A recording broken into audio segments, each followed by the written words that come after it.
Donc là on est parti pour à peu près 2 heures, normalement. C'est ma deuxième fois. Et je suis pas prêt. Je suis pas prêt du tout, parce que c'est que la deuxième fois. Et je pense que la meilleure façon de débuter, c'est de vous raconter une petite anecdote où j'étais pas prêt non plus cette fois. C'était en 2007. J'étais en train de passer la formation de premier secours à l'équipe de niveau 2, que j'ai depuis, je suis secouriste. Mais à l'époque, on n'avait pas fini encore la formation et j'ai dû m'occuper de ma première victime. Ah, première victime que j'ai pas fait moi, j'ai occupé d'une victime. Donc c'était le soir, après justement les cours, et j'étais pas prêt. Mais il y avait que moi, il fallait faire. Donc du coup, pour vous situer, chute de 6 étages, elle jouait sur le balcon et elle est tombée. Accident bête. En même temps, les accidents intelligents, ça n'arrive jamais. Dans son malheur, elle a eu du bol, puisqu'elle est tombée côté rez-de-jardin. Donc déjà, c'était légèrement surélevé, il n'y a pas eu tout à fait 6 étages, il y a eu 5,5. Et surtout sur le gazon qui n'avait pas été coupé depuis un petit moment. Donc voilà. Les conditions étaient réunies pour que ça soit pas si grave que ça.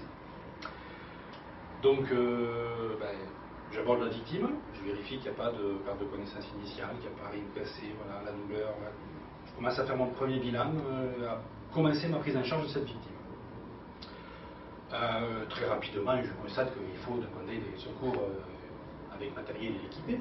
Donc je passe mon alerte. Et là, la personne que j'ai au bout du fil m'explique que c'est vraiment une soirée qui est horrible pour eux et qu'elle me demande, alors je ne pas, d'assurer le transport de la victime jusqu'au service de secours. Du coup, j'étais pas prêt, mais il fallait le faire. Je fais comme je peux. J'assure une immobilisation la plus, il n'y a pas de mot, voilà, c'est un côté main, on fait au mieux. Je l'amène donc, elle est donc gardée aux urgences, en observation toute la nuit. Au final, elle a juste fait, vraiment dans son malheur avec du bol, juste un décommande de la plèvre. C'est la petite membrane qui fait tenir les poumons en la cage thoracique. Et au cours de la nuit, sans avoir besoin de chirurgie, ça s'est résorbé. Et c'est là que je me suis dit que, après coup, c'était vrai, ça a 9 vies un chat, mais elle n'avait plus que 8. Ma première victime était un chat. Alors c'est la raison un petit peu du t-shirt. Alors pour ceux qui ne sont pas anglo-saxophones, je traduis. Trust me, fais-moi confiance, I am a doctor, je suis maître de chien. Et c'est vrai qu'après je me suis occupé d'Homo sapiens, mais j'ai aussi fait d'autres animaux, en l'occurrence un cochon d'Inde qui lui m'a fait baisser mes stats puisque j'ai pas réussi. Et que maintenant faire un bouche à bouche, un massage cardiaque sur un cochon d'Inde, il paraît qu'il était foutu de toute façon d'après le métaux, mais bon. J'ai 50% de réussite sur animal. Mais je ne me suis pas présenté vraiment. Je m'appelle Sébastien, je suis AESH, accompagnant d'élèves en situation de handicap, et j'ai fait un burn-out. Alors c'est pas tout à fait vrai. Je parle de conscience, c'est déjà pas 2 minutes que je viens déjà la sabrer. Alors je m'appelle bien Sébastien, oui. Mais je ne suis pas AESH, je ne le suis plus en fait. Je l'ai été pendant 11 ans.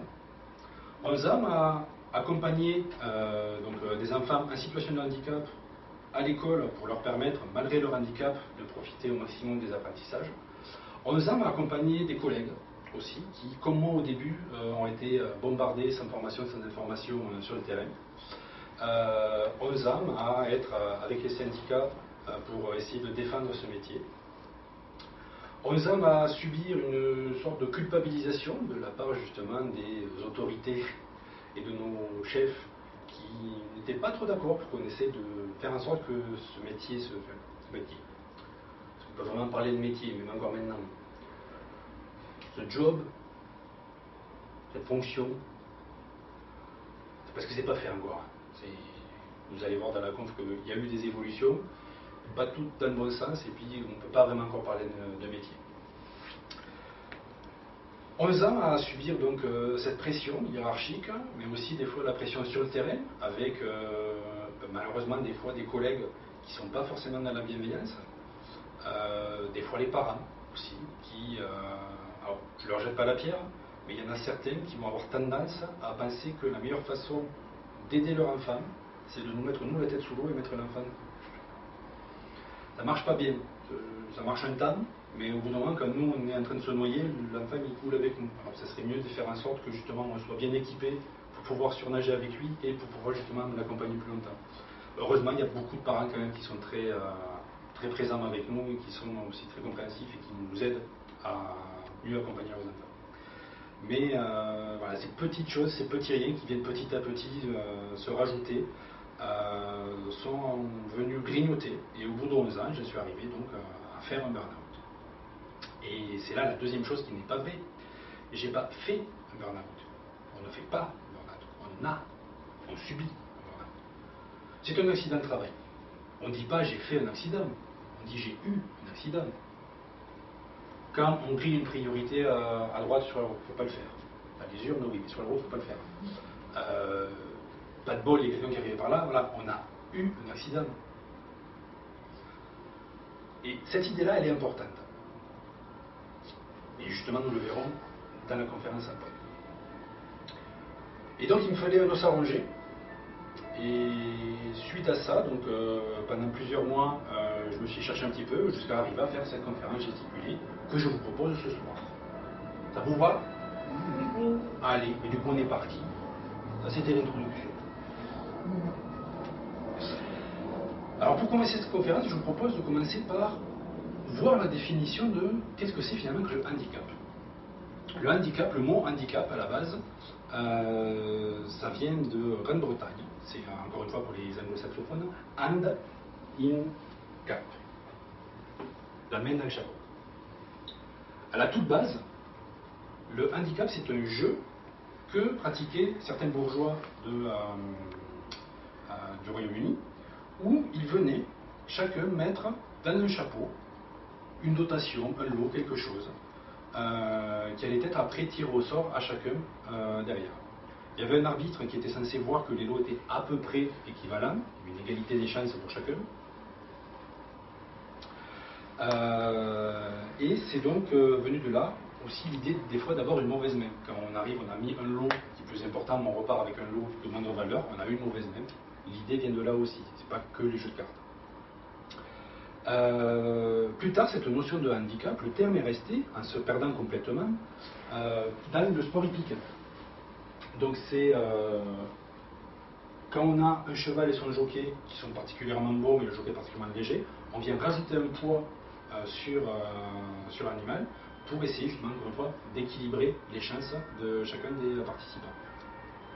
La notion a continué à évoluer, elle est restée dans le jeu comme étant un handicap, quelque chose qu'on s'imposait à soi-même pour donner un avantage à l'autre, jusqu'à devenir finalement cette notion, quelque chose qu'on ne se mettait pas à soi-même pour se rabaisser, mais quelque chose qu'on avait de manière innée ou acquise, qui allait venir nous handicaper tout au long de notre vie. Et cette notion-là, elle a évolué, mais la définition réelle du handicap, elle a mis très longtemps à arriver. Jusqu'à la loi de 2005, que je m'en vais lire. Donc la loi dite de handicap, sur le handicap. Alors, petit code de l'action sociale des familles. C'est très visuel. Article L114. Pas trop mettez-moi. Constitue un handicap, aux yeux de la présente loi, toute limitation d'activité ou restriction à la participation à la vie en société subie dans son environnement par une personne en raison d'une altération substantielle, durable ou définitive d'une ou plusieurs fonctions physiques, sensorielles, mentales, cognitives, psychiques, d'un polyhandicap ou d'un trouble de la santé invalidant. C'est clair, c'est facile. Les textes de loi, c'est un petit peu chiant, mais il y a quelque chose de très important en fait dans cette façon de le définir. Ça a été une vraie avancée. Parce que dans cette loi, ce qui a été défini ensuite, il y a la notion de compensation du handicap, mais surtout le fait de dire que le handicap, c'est quelque chose qui est subi par la personne dans son environnement. Et ça, c'est très important. Parce que si on arrive à modifier l'environnement de la personne, peut-être que son handicap, elle ne le subira plus. Tout le monde connaît le Seigneur des Anneaux? Ça parle à tout le monde? Plus ou moins? Gandalf. quand il est dans la comté avec le Hobbit, il est en situation de handicap. L'environnement dans lequel il évolue, il a beau être la personne, une des personnages, une des entités les plus puissantes de la Terre du Milieu, dans ce milieu-là, dans cet environnement, il est en situation de handicap. Il se conduit sur les portes, il n'est pas fait pour lui. A l'inverse, quand les Hobbits vont dans les terres du Mordor, pareil, le milieu, l'environnement n'est pas fait pour eux, ils sont en situation de handicap. Et donc, on revient dans notre monde à nous. Il n'y a pas d'elfes, il n'y a pas de trolls, une fois si un petit peu. Mais, une personne qui est en situation de handicap. Si on arrive à modifier son environnement, et c'était ça mon rôle finalement, venir modifier l'environnement d'un élève en situation de handicap pour qu'il puisse profiter de des apprentissages de la manière la plus classique possible. Alors vous vous doutez bien que je ne me présentais pas comme ça à la classe au début de l'année. Je ne parlais pas de Gandalf, je ne parlais pas de la loi, tout ça, non. Je vous propose un petit exercice très rapide, histoire que ce soit un petit peu interactif. Vous êtes une classe de maternelle. C'est à peu près ça. Et du coup, on est au début, c'est le début de l'année, c'est la rentrée. Et Madame Raksha, votre maîtresse, vous a dit qu'elle allait avoir un adulte qui allait venir dans la classe pour travailler avec vous. Et du coup, j'arrive et je me présente. Bonjour les enfants. Bonjour. T'es qui? Alors, je m'appelle Sébastien. Et je vais venir travailler avec vous cette année. Je vais être présent à peu près 9-10 heures dans la semaine. Et on va travailler tous ensemble, mais je viens pour un en particulier. Je pense que vous savez, vous l'avez tous remarqué, qu'on n'est pas tous égaux. On a tous des différences et c'est cool d'avoir des différences. Mais il y en a certains d'entre vous qui ont une différence, une particularité, qui fait qu'ils ne peuvent pas travailler comme il faut, comme tous les autres. Par exemple, une mauvaise vue. J'en vois plusieurs d'entre vous qui ont une paire de lunettes, qui est un outil que les adultes ont trouvé pour pouvoir justement vous permettre, comme tous les autres enfants, de participer aux apprentissages comme tous les autres. Eh bien, il y a certains enfants qui ont d'autres difficultés. Pour l'instant, on n'a pas encore inventé d'outils. Le seul qu'on est capable de mettre, c'est un adulte qui vient faire comme votre paire de lunettes, accompagner l'enfant à travailler. Et c'est ça que je vais faire avec le petit Dominique cette année. Ça vous va? De toute façon, on aura l'occasion d'en reparler à la récré ou ailleurs. Je repasse la parole à Madame Raksha et je rejoins Dominique. Voilà comment je me présentais chaque début d'année. Ça m'est venu tout seul comme ça. Il fallait bien se présenter. Et j'avais besoin de venir casser une image qui, je pense, peut-être certains d'entre vous l'ont vu. C'est au final, pourquoi un enfant aurait un adulte et pas les autres. En me présentant auprès de ces enfants comme une paire de lunettes avec des pattes, ça permettait de casser le fait que la jalousie qu'il pourrait y avoir. Alors il peut toujours avoir une jalousie, donc pourquoi il a des lunettes et pas moi? Pourquoi il a un adulte et pas moi? Mais elle est cassée parce que, en me présentant ainsi, l'enfant, aussi petit soit-il, perçoit que je ne suis pas là pour aider et donner les réponses, par exemple, à la place. Je suis là pour lui permettre de faire.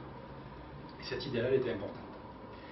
Pour autant, il y avait un petit défaut dans cette image-là, c'était le fait que, à part quelques rares cas, quand on a une paire de lunettes, on l'a de manière définitive. C'est assez rare que la vue redevienne, à moins de passer par une opération ou par des lentilles, mais l'objet est là. Alors que je suis censé, moi, apporter aussi une autonomie à l'enfant. Petit à petit, il est censé apprendre à se débarrasser. Du coup, je suis arrivé à prendre une autre image, celle de la béquille. Parce que normalement, une fois que l'os est fait, on n'a plus besoin de la béquille. Et je me suis aperçu à quel point cette idée, elle était bonne justement pour me présenter aux enfants, mais aussi bien aux adultes. Pour, là, un autre objectif, c'est que ça me permettait de montrer qu'une béquille, c'est très bien, comme l'AESH, on va avoir une interface qui permet justement la prise en main entre l'enfant et l'adulte, qu'on peut faire en sorte qu'elle soit le plus douce possible en rajoutant des petits trucs, notre expérience passée, et ça permet normalement à l'enfant de... Manque un truc. Manque un truc parce que ça, au final, c'est vrai, ça, aujourd'hui, c'est l'AESH que l'État donne aux enfants. C'est un moyen de compensation insuffisant, qui n'est pas adapté, qui va leur casser le dos. Parce qu'il manque un truc tout bête, un truc qui s'apprend en formation dans la classe, c'est justement une formation initiale qui nous permettrait, à travers des nouvelles connaissances, nouvelles compétences, nouvelles qualifications qu'on pourrait apprendre, de venir nous adapter aux besoins de l'enfant. Ça, aujourd'hui, on ne l'a pas encore. Et ça, c'est quelque chose qui est vraiment très dommageable, parce que sans qualification, sans compétences qui nous permettent vraiment d'être adaptés à l'enfant, quand on est bombardé comme ça sur le terrain, sans rien, juste vas-y, ben, on risque de faire mal. On risque de lui casser le dos sans faire exprès parce qu'on n'est pas adapté à lui. Ou il risque de mal nous utiliser, on risque de nous mal utiliser ce qu'on fait avec lui.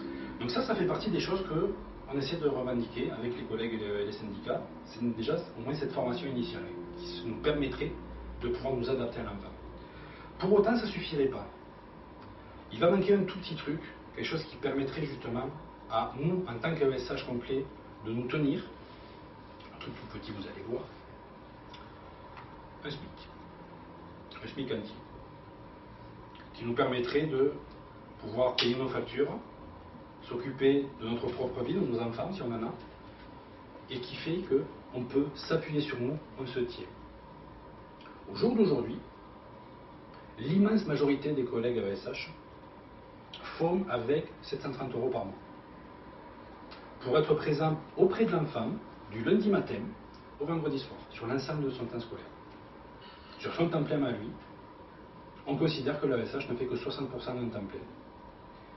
Et ne pouvant pas avoir un autre emploi à côté, parce que quand on n'est qu'à l'école, et on ne va pas s'enchaîner comme ils font en Allemagne, s'enchaîner plusieurs petits boulots, ben, il y a une vraie précarité qui est là.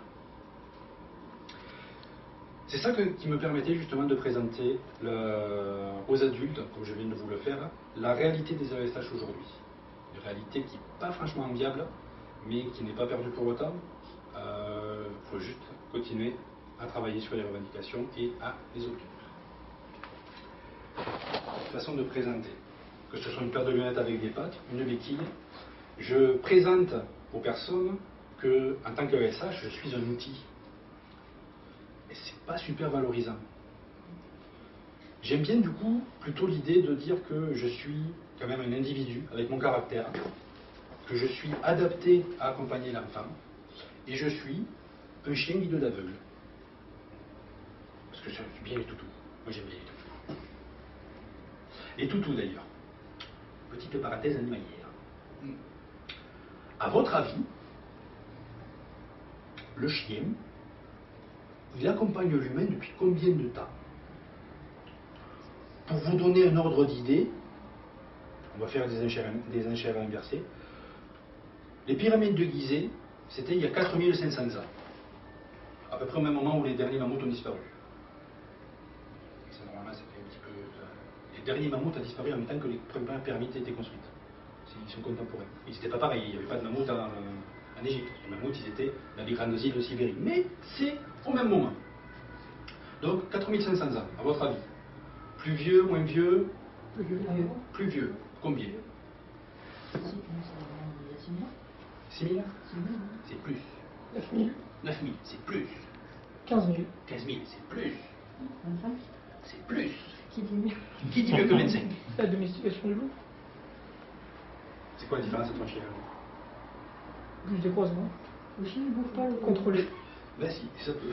Oui, ça peut. Donc, croisement la domestication aléatoire. du loup, ça donne. Ah, d'accord. Donc à peu près, ça va être. Donc on est à plus de 25? 30 000? 32 000. 30. Alors, il y a 5 ans en arrière, 30 000 était le bon chiffre.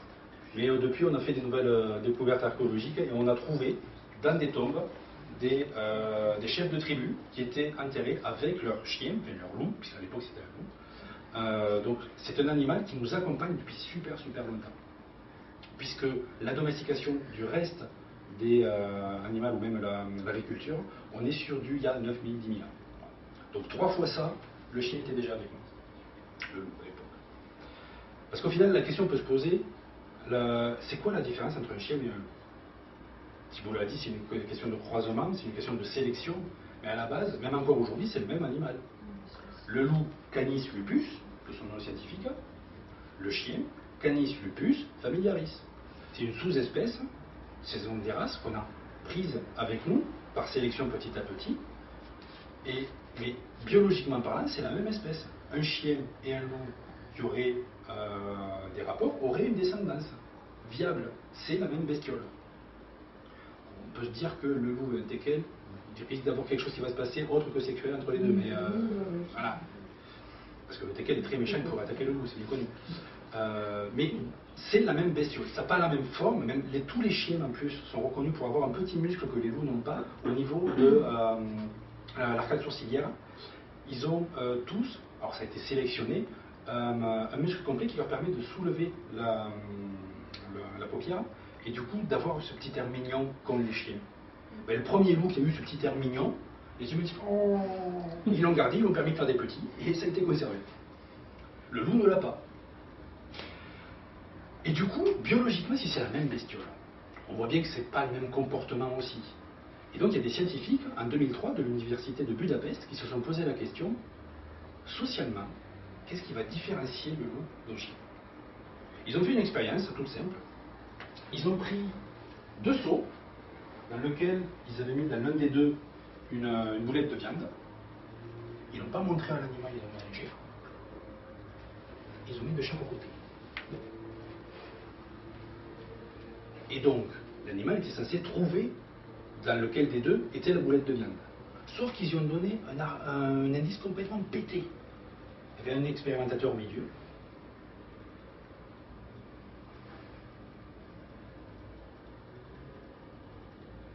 Pas plus, pas moins. Il faut savoir que ces animaux, quand ils ont été testés, ne connaissaient pas l'expérience, ils découvraient. On lâche les chiens. Dans l'immense majorité des cas, plus de 95%, ils vont chercher la boulette du côté où lui-même l'a montré. Quand on lâche les loups, 50% de réussite. Une chance sur deux. Les loups, ils n'en avaient rien à péter de l'humain qui leur montrait où était la solution. Du coup, on a démontré par cette étude que, effectivement, les chiens, ce qu'Anis Lupus familiaris, prennent en compte l'humain qui est présent pour lui donner des indices. Ils ont fait une deuxième expérience. Ils ont pris dans une cage la même boulette de viande qui était visible, qui était attachée par une petite corde. Sauf que, ils l'ont fait tester, le loup, le chien arrive, voit qu'il ne peut pas y accéder, il tire sur la corde, il obtient sa boulette, et au bout de 4 ou 5 fois, quand le chien ou le loup a bien compris, on verrouille le truc, il ne peut pas tirer sur la corde. Il peut tirer, mais c'est bloqué. Donc, on lâche le loup, il vient, il attrape avec ses crocs, il tire dessus, une fois, ça ne vient pas, 2 fois, il tire plus fort, commence à tourner autour de la cage, essaie de la renverser, il a fou un charpie complète et il obtient sa petite boulette de viande après avoir bien détruit le truc. On fait pareil avec le chien, on le lâche, il vient, tire une fois, tire 2 fois, il se retourne vers l'expérimentateur et il fait son tir de l'armignon.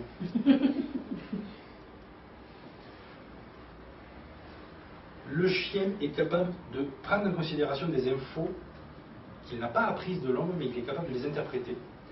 Et quand il est confronté à un problème, il va chercher l'aide de l'homme. Le loup ne le fait pas. Et cette expérimentation, elle a été faite avec des petits renards. Et donc des renards sauvages qui, petit à petit, au cours des générations, en 10 générations, ont sélectionné les plus agressifs, on s'en débarrassait, ceux qui étaient le plus dociles avec l'homme, le plus curieux envers l'homme, on les conservait. Et au bout de 10 générations, l'expérience du pointage du doigt fonctionne. Sans aucun apprentissage, juste en sélectionnant des animaux qui ont potentiellement tendance à faire confiance à ce grand singe qui est à côté, ils acquièrent la capacité à comprendre des gestes aussi simples que le pointage du doigt.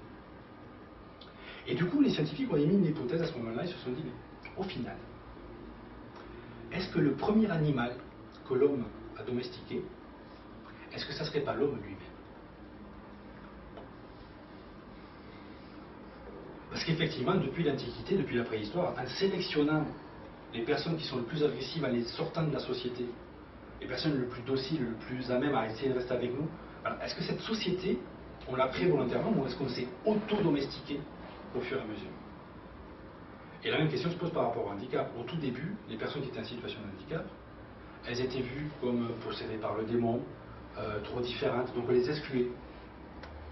Et il faut attendre la fin du Moyen-Âge, au moment vraiment de la Renaissance des Lumières, pour commencer à considérer que, au lieu de mettre la sorcière sur le bûcher, parce qu'on a décidé qu'elle était sorcière parce qu'elle avait des crises d'épilepsie, par exemple, eh bien, on allait peut-être, au début, l'aggraver dans la société, mais l'enfermer quand même, mais se dire, voilà, c'est l'humanisme, ça reste des humains, on n'a pas forcément le droit de s'en débarrasser, on doit peut-être les garder dans la société. Donc l'humanisme a permis ça. Petit à petit aussi les notions de handicap acquis.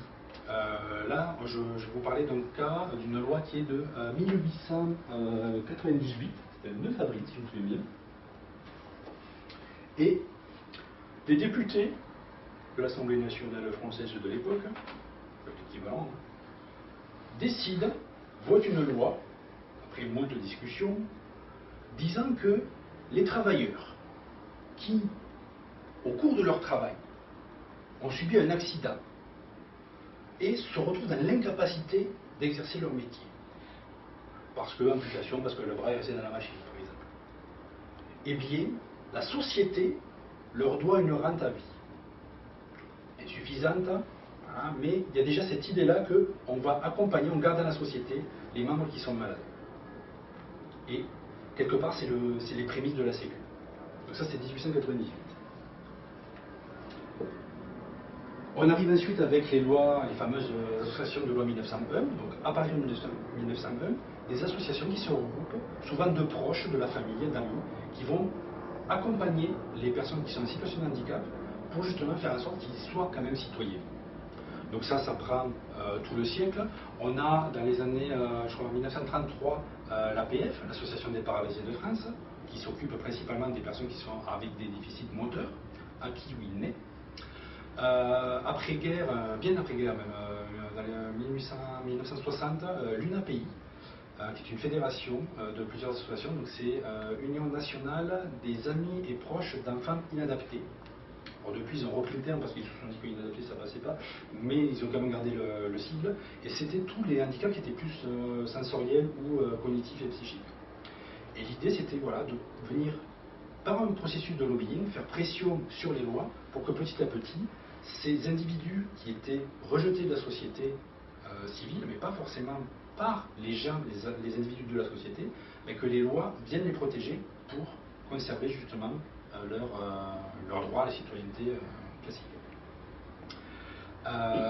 Tout ça, on arrive jusqu'en 2005, la fameuse loi dont je vous ai cité, grâce à laquelle on a amené une définition, qui a vraiment commencé à instaurer la présence donc, des assistants d'éducation auprès d'enfants en situation de handicap à l'école.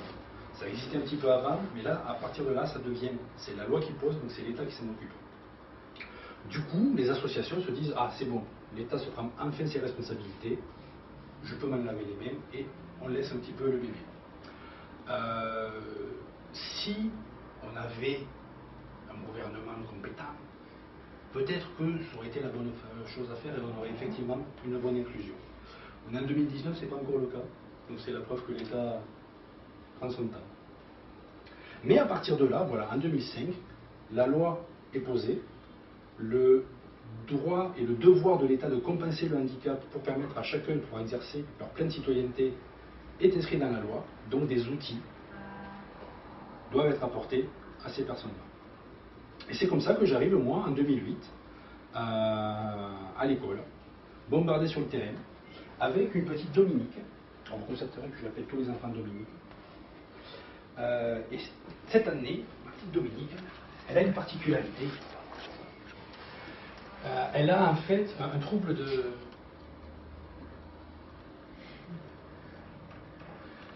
l'attention. C'est-à-dire qu'elle pourrait très bien être là en train de vous expliquer.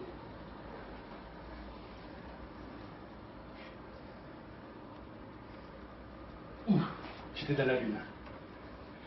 Et c'était ça, tout le temps. Et mon rôle à moi, quand je débute avec elle, c'est quoi mon rôle justement? Parce qu'on ne me l'a pas dit.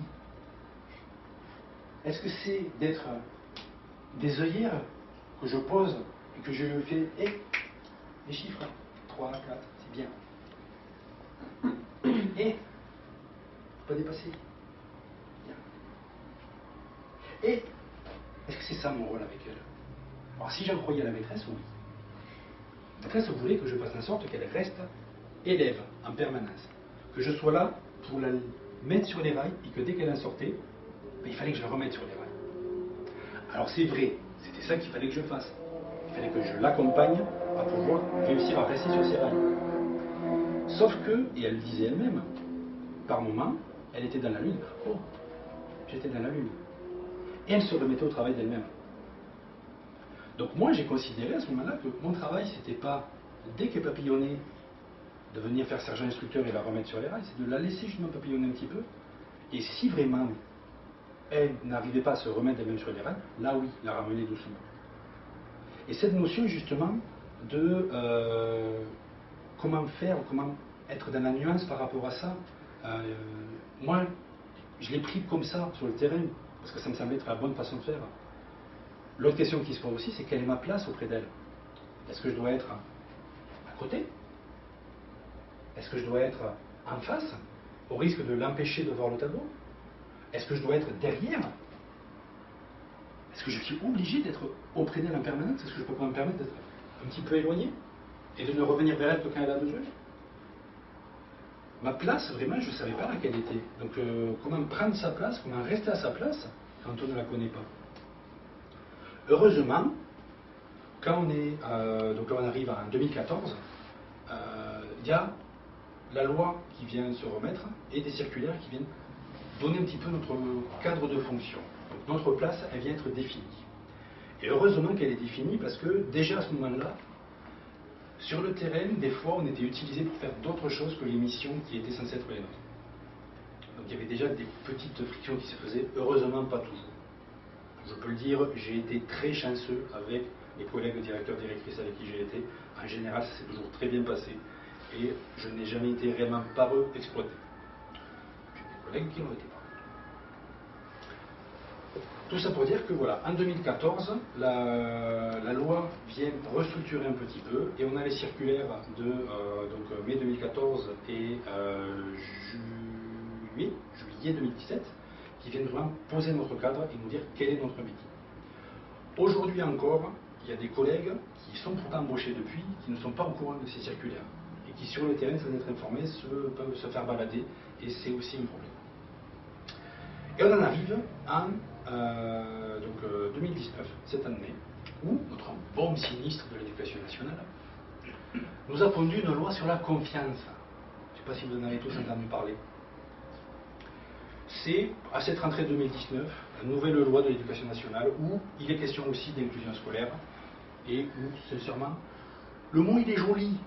On sait bien que voilà, c'est la loi de la confiance, l'école de la confiance, on a envie d'y faire confiance. Sauf que notre petit homme est confiant. Crois en moi que je puisse veiller sur toi. Le livre de la jungle.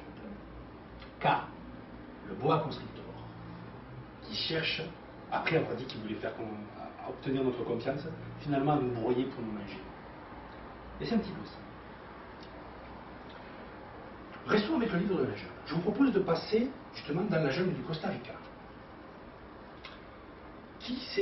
Qui a écrit le livre de la jungle? Le nom de l'auteur. Kipling. Deuxième question, pour ce groupe-là cette fois-ci. Comment s'appelle la panthère? Chacun. Non, Bagheera. Ça c'est le tigre. Bagheera. Bagheera Kiplingi. Le nom qui a été donné par deux scientifiques qui, à peu près à la même époque de tout à l'heure, 1896 pour le coup, découvrent une petite araignée. Bagheera Kiplingi. C'est une araignée, moi j'adore cette araignée, elle est magnifique. Déjà visuellement elle est belle. Chacun ses goûts, il y a peut-être des arachnophobes qui ne peuvent pas ça, mais moi je la trouve jolie. Et elle a une particularité géniale, elle fait partie des Salticidae. Donc c'est le nom du genre des araignées sauteuses, c'est un prédateur formidable. Plein d'yeux, une capacité à sauter, une capacité à anticiper, à faire des mathématiques dans sa tête pour pouvoir sauter sur les proies comme ça. Et il se trouve qu'elle est végétarienne. C'est la seule araignée connue qui est totalement végétarienne. Et qui utilise ses capacités de prédatrice pour gruger les patrouilles fourmis. Les patrouilles fourmis, me dites-vous. Merci de poser la question au public, imaginez dans ma tête. Dans cette jungle de Costa Rica, il y a deux organismes qui sont aussi très intéressants, à savoir un acacia et les fourmis de cet endroit-là, qui vivent en fait en osmose l'une avec l'autre. C'est un des rares cas où on va avoir une convergence évolutive, une entraide évolutive entre un végétal et un animal. Il se trouve que cet acacia a la particularité de produire ce qu'on appelle des corps beltiers, qui sont en fait des sortes de petits bourgeons qui sont très riches en protéines et en lipides, qui sont là pour nourrir, et qui servent à nourrir ces petites fourmis. Et autre particularité, le tronc est totalement creusé. C'est une fourmilière, mais qui n'a pas eu besoin d'être creusée, elle est déjà creusée. Donc les fourmis, elles arrivent, elles ont le toit et le couvercle gratos. En échange, elles protègent l'arbre des parasites, des chenilles, tout ça. Et donc du coup, ça fait cette collaboration qui fait que ces deux espèces, végétales et animales, cohabitent, collaborent ensemble et on crée ce petit collectif. Et il se trouve que cette petite araignée, elle se dit, il y a à bouffer, c'est cool. Ah, pourquoi s'emmerder à aller choper des trucs qui bougent alors que je peux aller directement récolter dans le jardin du voisin. Et elle le fait, et justement, elle utilise ses compétences de chasseuse pour gruger les patrouilles fourmis et récupérer ses corps beltiens et les ramener à sa colonie. Parce qu'elle a une autre particularité, cette petite araignée, c'est qu'elle forme des colonies. Alors, c'est pas si rare que ça. Il y a plusieurs espèces d'araignées qui forment aussi des colonies. Mais en général, c'est des tisseuses. C'est pas compliqué à comprendre. Quand, au cours de l'évolution, on a appris à faire une toile d'araignée et qu'on supporte sans aller la bouffer, une copine qui fait une toile d'araignée à côté, ben, on a plus d'espace pour choper des moustiques et pouvoir se partager. Donc, là, il y a un intérêt évolutif réel tout de suite à se dire bah, on va être dans la collaboration. Sauf que notre araignée sauteuse, elle n'avait pas d'intérêt particulier à s'occuper de ses congénères. En général, les araignées, ça bouffe ses parents, ça bouffe ses petits, ça bouffe son mâle. Mais là, non. Et dans ces colonies, c'est fabuleux parce que, non content de s'occuper de ses petits, de sa femelle, de son mâle, elle s'occupe aussi des autres petits qui ne sont pas les siens, des autres adultes qui ne sont pas les siens, et c'est toute une famille. C'est pas juste un clan, c'est vraiment une colonie entière qui forme une sorte de petite société complète. Alors là, un petit côté prosélyte, j'ai envie de dire, c'est peut-être parce qu'elle est végétarienne qu'elle a appris à faire un collectif et à bosser ensemble. Voilà. Là, c'est juste, partez pas tout de suite non plus. Je ne fais pas beaucoup comme ça, je vais en faire 2-3 autres. Donc du coup, c'est très très intéressant de s'apercevoir que un individu qui n'avait pas de raison de collaborer a trouvé finalement que c'était un avantage à le faire et l'a fait, même en allant jusqu'à protéger et s'occuper de ses petits, des petits autres et de ses blessés. Chose que l'on fait aussi nous dans notre société. La loi sur la confiance, c'est ça finalement. C'est vendu comme ça. On va faire de l'inclusion scolaire. On va s'occuper de nos blessés, de nos inadaptés, si le mot maintenant il pique un petit peu à l'oreille, pour justement faire en sorte que le système soit adapté à eux. Alors, je vous propose de rester dans la jungle. Alors, pas la jungle du Costa Rica, la jungle de l'école. Je vais vous raconter ma première journée avec donc, un autre Dominique qui se trouve être à cette époque-là, lui, le trouble qu'il a, il a un trouble du spectre autistique. Alors c'est mon premier jour, je débute. Moi, dans ma non-formation d'AESH, on ne m'a pas prévenu. Et je me retrouve avec un gamin, on ne dit même pas qu'il est autiste. En fait, j'arrive, je me présente à Madame Bracha, je fais bonjour, alors, je suis Sébastien, je viens pour m'occuper du petit Dominique. Oui, c'est bien. Du coup, qu'est-ce qu'il a? On ne sait pas. Comment ça, vous ne savez pas? En fait, c'est pas moi qui l'avais l'an dernier. Et la collègue qui l'avait, en fait, elle a été mutée ailleurs. Et puis, voilà, on sait qu'il avait. Il n'est pas comme les autres. Qu'est-ce qu'il avait? On voit bien que, voilà, à la récréation, il n'est pas comme les autres. On sait pas. Mais c'est pas grave. Il y a écrit quoi sur la notification? À quoi? Alors pour ceux qui ne savent pas, la notification, je l'expliquerai après. Mais très brièvement, c'est le papier officiel où ça achète ma fiche de poste en fait. Elle n'existait pas. Enfin, elle existait, mais elle n'était pas là. Donc on se retrouve complètement lâché, et je suis vraiment lâché avec mon petit Dominique. Alors, coup de bol pour lui. Il se trouve que par mes expériences passées, j'avais déjà travaillé avec des personnes qui présentaient des troubles du spectre autistique. Donc je sais plus ou moins, alors en cas c'était que des adultes, mais je peux m'adapter à peu près, et je savais comment faire pour que petit à petit il m'accepte dans la bulle. Donc j'ai réussi à me faire accepter et à servir de trait d'union entre lui justement et le reste de la classe et la maîtresse. Sans quoi, c'est vrai qu'il était vraiment très très mal barré parce qu'il était vraiment dans sa bulle en permanence et il avait besoin de cet accompagnement-là. La moitié du temps il était à l'hôpital de jour, mais voilà, les demi-journées où j'étais avec lui, au tout début, si j'avais pas été là, il serait toujours dans sa bulle, ça aurait pas. Et je dis pas ça pour moi, il n'y avait pas eu l'AESH pour vraiment l'aider, il aurait vraiment été très difficile pour lui de continuer à évoluer. Au bout de la deuxième année, puisque je l'ai accompagné plusieurs années, en cours d'année, il y a une petite qui débarque au mois de février-mars, une nouvelle qui arrive en plein milieu de l'année, et c'est lui qui est allé la chercher au portail et qui la prend par la main et qui lui a fait le tour de l'école pour lui montrer. Alors pour ceux qui connaissent un petit peu l'autisme, c'est quand même ça. Bon, il a fallu lui expliquer après quand même un petit, mais voilà. Mais il y avait quand même la démarche d'aller vers l'autre, ce qui est quand même énorme. Donc le problème qu'on a, c'est que au final, cette non-connaissance que l'enseignante avait par rapport à cet enfant, il est dû à un autre problème que j'ai pu expérimenter au cours de la première équipe éducative. Donc l'équipe éducative, c'est en gros l'ensemble des professionnels de l'équipe éducative qui sont là, avec les parents, le référent de scolarité, qui sont là pour essayer justement de faire un bilan de trimestre, annuel, ça dépend des fois.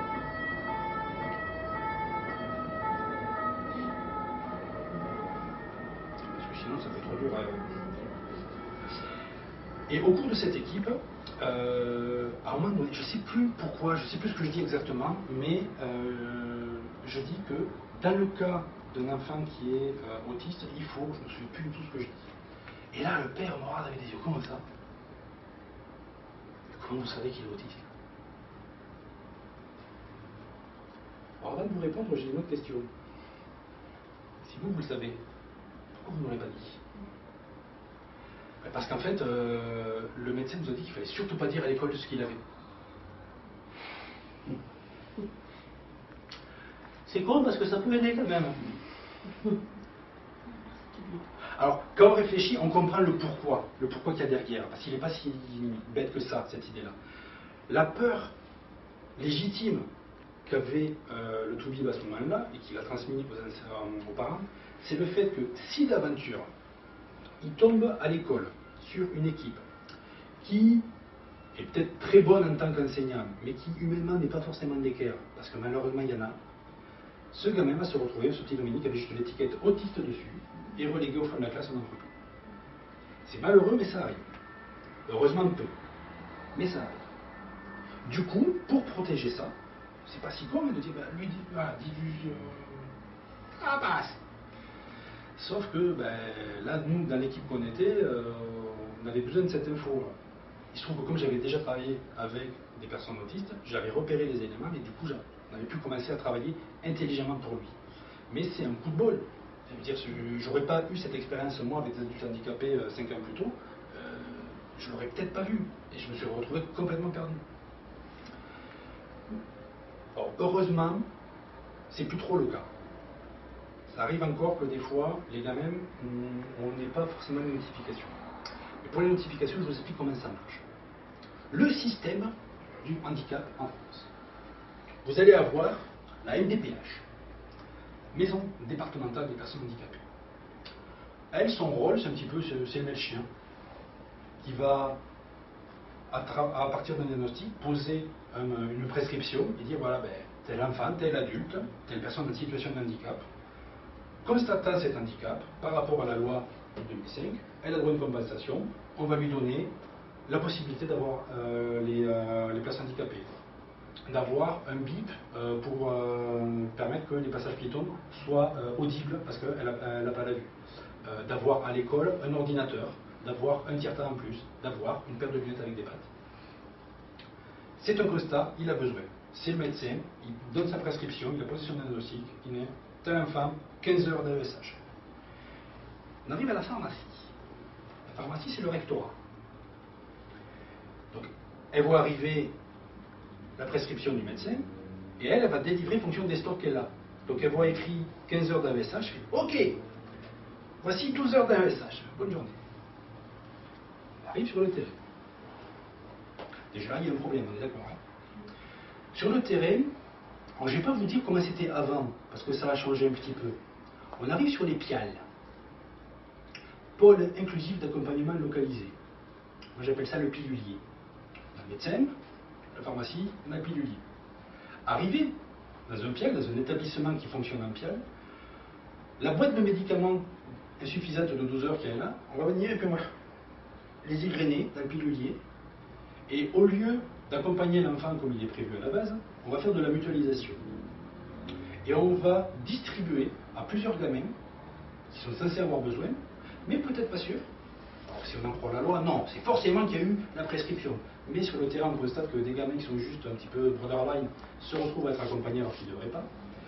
Parce qu'au final, à travers ce saupoudrage de moyens, on vient pallier une vraie pénurie qu'il y a. Parce que vous vous souvenez qu'on est vachement bien payé, puisqu'on n'a pas la petite ergo au SMIC. Donc du coup, ça ne donne pas forcément envie à beaucoup de collègues, ou futurs collègues, ou potentiels futurs collègues, de le devenir. Donc on manque de moyens, on manque de personnes. Du coup, le peu de moyens qu'il y a est saupoudré, à tel point qu'on se retrouve avec des cas où il y a une collègue qui accompagne un gamin de 15 à 16 heures le lundi, en anglais, au collège, qui, le reste de la journée, le reste de la semaine, s'occupe d'autres enfants, et qui va revoir cet enfant le lundi suivant, de 15 à 16, en anglais, pour une heure. Puis la semaine suivante, en anglais, de 15 à 16, pour une heure. Il n'est pas accompagné, cet enfant. Une heure en anglais, alors que déjà en anglais ils ont 2 ou 3 heures, déjà c'est pas sur l'ensemble de la matière. Quand la collègue elle arrive auprès de l'enfant, elle ne connaît pas cet enfant, elle ne peut pas l'accompagner. C'est pas un accompagnement qu'on a fait, là, on a mis un pot de fleurs à côté d'un gamin. Parce qu'on peut, avec toute la bonne volonté du monde, quand bien même on serait formé, quand bien même on serait qualifié, quand bien même on aurait tout le reste, travailler comme ça, on ne peut pas être efficace. Sauf que cet enfant-là fait partie des statistiques du ministère pour dire que les enfants, 200 000 enfants sont accompagnés. Officiellement, il a une solution. Une solution dégradée, comme on dit à l'hôpital, mais il a une solution. Donc, il rentre dans les stats, la rentrée s'est bien passée, nous dit notre beau ministre de l'Éducation nationale.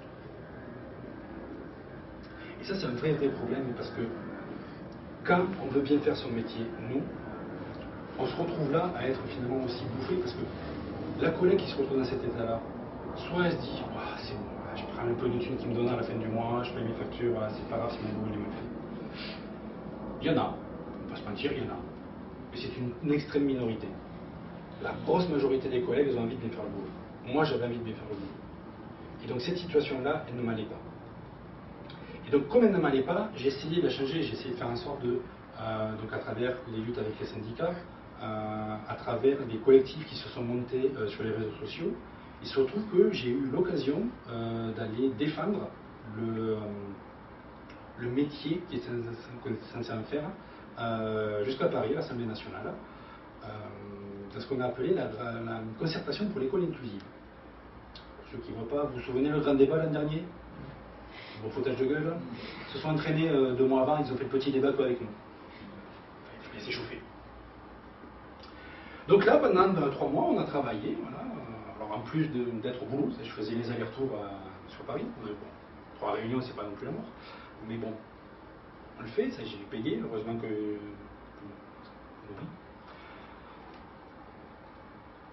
On était une douzaine d'AESH qui venaient d'un petit peu partout en France, avec en face le ministère et le secrétariat d'État aux personnes en situation de handicap.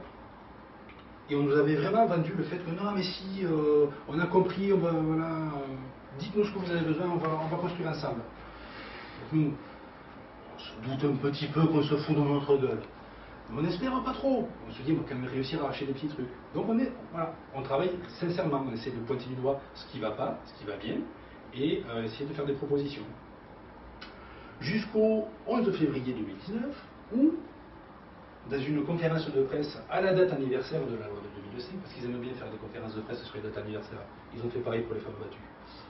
Pour ceux qui ne savent pas, ils l'ont fait le 3 septembre 2019, parce que 3919 c'est le numéro d'appel.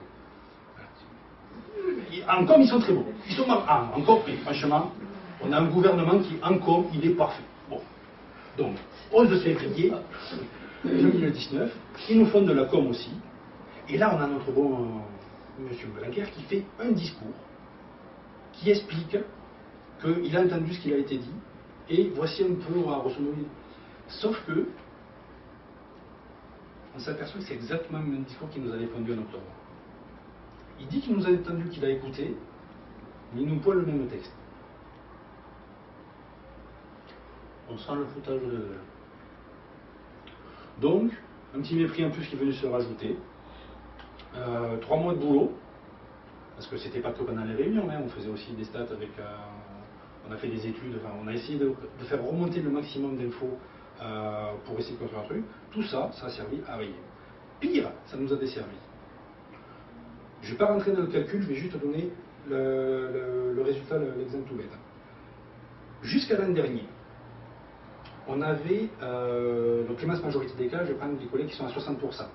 60%, c'était en gros 24 heures par semaine, donc l'ensemble du temps scolaire de l'élève, présent avec lui. En fait, 60%, c'est par rapport au temps plein annuel, on fait que 60%, et on le divise non pas par 52 semaines, non pas par 36, parce qu'il n'y a que 36 semaines de cours, mais à l'époque 39. C'est la loi, c'est comme ça. La loi dit, on prend le temps complet de l'année, on le divise par 39 semaines. Ça fait 24. Et les 3 semaines qu'il y avait en plus, donc on a 36 semaines de cours plus 3, ces 3 semaines, en 2008, elles avaient été arrachées par les syndicats pour dire que c'était des heures qui étaient données de compensation des heures invisibles. Parce qu'ils sont pas fous, ils ont bien compris qu'on ne faisait pas que faire pot de fleurs à côté du gamin, on fait des heures en plus. On a un petit peu de préparation, on a un petit peu de débriefing, on a des réunions, on a aussi une charge mentale, que bon, les femmes savent de quoi je parle. Messieurs, la charge mentale, vous le demanderez à Wikipédia, mais toi ça va tu sais, un petit peu, lui aussi c'est bien. Ça passe, on est bon. Donc voilà. Quand on a ce genre de métier-là, on a une charge mentale aussi énorme. Fait, moi, le samedi, je faisais mes courses, je pensais encore au gamin le lundi, je passe devant des paillettes, je dis, mais ça peut peut-être servir au bébé. Des fois, il fallait que je l'achète sur mes propres deniers aussi, parce qu'on ne nous donne pas les outils. Vous avez vu tout à l'heure que j'étais assis à côté. Ah, on n'a pas de matos, on n'a pas de chaise. Il n'y a pas de chaise quand vous avez ça. Donc tout ça fait que donc, ces 24 heures-là, plus 3 semaines qui étaient de compensation pour nos heures invisibles, on avait fait remonter que ce n'était pas assez. C'est-à-dire qu'on arrive en décembre, les 3 semaines de compensation, elles sont déjà dans on fait du bénévolat forcé.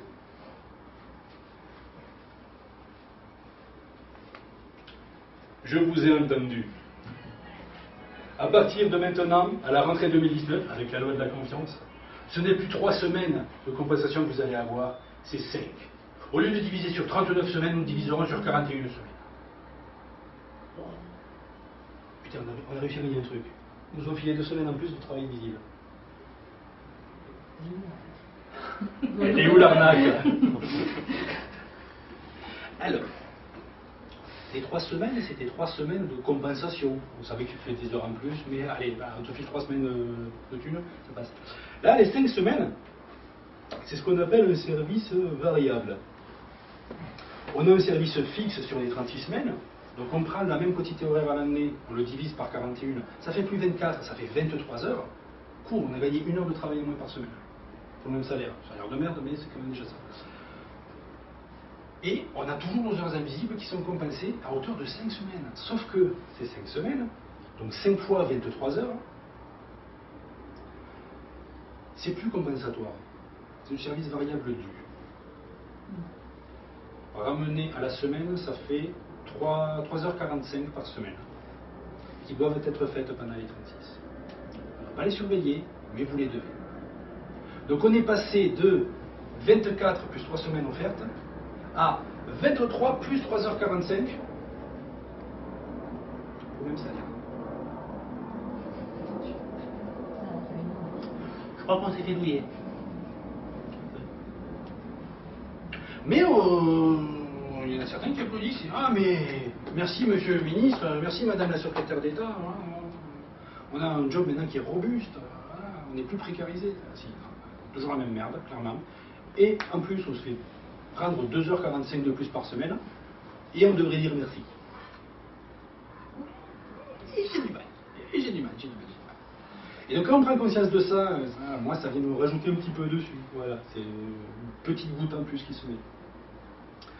Surtout que quand on réfléchit le truc, on se dit, donc, un des reproches qu'on pourrait faire à l'État, c'est justement d'essayer de faire des économies avec justement cette inclusion morale, ce saupoudrage des moyens. Sauf que ça serait lui faire un mauvais procès, c'est se tromper. Parce que déjà, si on dit ça, eux ils ont prévu la com derrière, et très bien rodé encore une fois, il explique qu'ils ont mis plus de 200 millions d'euros en plus pour l'école inclusive, donc ça ne va pas être de l'économie qu'ils vont faire, puisqu'ils mettent de l'argent. Vous ne voulez pas nous dire qu'on fait des économies? On met de l'argent en plus. C'est vrai, ils ont mis de l'argent en plus. Si on gratte un petit peu, on s'aperçoit que la moitié de ce qu'ils ont mis en plus, ils auraient dû le mettre de toute façon. Bon, ils le présentent quand même comme ça. Ils ont fait pareil pour les heures de formation. Oui, parce que je vous ai dit qu'on n'avait pas de formation. C'est tout à fait vrai. Ah, je m'en un petit peu. On a une formation. Une formation de 60 heures d'adaptation à l'emploi. Qui se fait au cours de la première ou de la deuxième ou plus tard année. Ça dépend des fois. Et, je vais en parler très brièvement. Moi, je suis donc dans ce métier depuis 2008. Dès 2008, j'ai eu cette formation de 60 heures. Alors, sur les 60 heures, il y en a eu 30 qui ont été de nous réunir dans des salles de classe, entre AESH, tout nouveau. Alors, à l'époque, c'était ABS, auxiliaire de vie scolaire. Et que des nouveaux, que des qui débarquent, et de nous faire un groupe d'échange de pratiques. C'est une bonne idée. C'est pas déconnant du tout de permettre à plusieurs professionnels de se retrouver entre eux et d'échanger entre eux sur ça. C'est plutôt une bonne idée. Sauf que quand c'est 30 noobs, parce qu'on était tous des nouveaux, ben, au lieu d'un groupe d'échange de pratiques, ça devient juste un bureau des pleurs. Parce qu'on n'a pas de solution à s'apporter les uns les autres, on a juste à dire ben, moi j'arrive pas là, et moi j'arrive pas là, moi j'arrive pas là. Alors ça serait pas con de permettre à des vieux de venir aussi, de faire moite-moite. Et ben, ce que tu me dis là, ben, j'ai été confronté aussi, moi j'ai mis ça en place. Ça ne doit pas dire que tu dois le faire, mais je te donne une piste possible. Là, ça serait intelligent. Mais bon, il faut de la com, il faut pas des trucs intelligents. Et le reste des 30 heures, moi j'ai appelé ça, non pas une formation, mais une information. C'est un sommaire des différents handicaps qu'on pourra avoir. Alors, sachant qu'on est déjà en poste, donc certains on les a déjà vus. Mais aucun outil, aucune façon de se positionner vis-à-vis de ces enfants-là qui auraient ce type d'handicap. Alors, on ne demande pas forcément de nous dire, mais tu as ça, tu dois faire ça. Évidemment que ce n'est pas le cas. Avant d'être des enfants en situation de handicap, ce sont des enfants, ce sont des individus, ils ont leur particularité. Et cette particularité, il faut qu'on s'y adapte aussi. Il n'y a pas de recette miracle. Mais il peut y avoir des pistes qui auraient pu nous être données. C'est pas le cas. Donc ces 60 heures de formation ne servent à rien du tout, telles qu'ils étaient faits en 2008. Ma connaissance, aujourd'hui, c'est pas pour ça. Mais je ne m'avance pas trop, j'y ai pas été. Il se trouve que dans la circulaire qui allait avec la loi de la confiance, notre bon ministre de l'Éducation nationale nous a formé quelque chose de formidable. Dans la loi, il a pris la loi. Là, c'est dans le code de l'éducation, donc c'est pas le même, mais bon.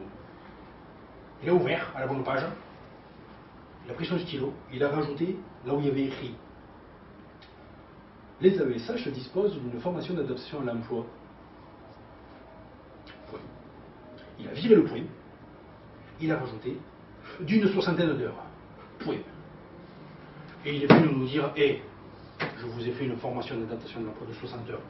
Ça n'existait pas avant, je l'ai mis dans la loi. C'est vrai. Sauf que si vous vous souvenez bien, c'était il n'y a pas très longtemps, je vous ai dit que j'avais une formation de 60 heures qui avait été faite.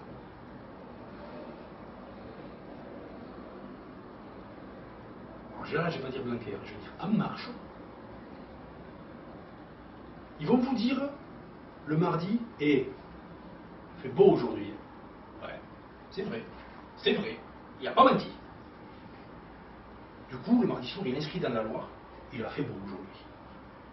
Et le mercredi matin, il va sur tous les plateaux de télé, il va dire on a inventé le soleil. C'est ce qu'ils nous ont fait avec la formation de 60 heures. Mais tout ça, ça n'a aucun budget. Mais c'est pas pour faire des économies. Mais il a fait le papier, il a fait la com, c'est bon. Donc je disais tout à l'heure que ça serait leur faire un mauvais procès que de leur reprocher que ce soit fait uniquement par intérêt financier, économique. Parce qu'effectivement, ils rajoutent du pognon sur la table. bidouille ce qu'ils nous montrent, mais il y a effectivement de l'argent qui est mis en plus.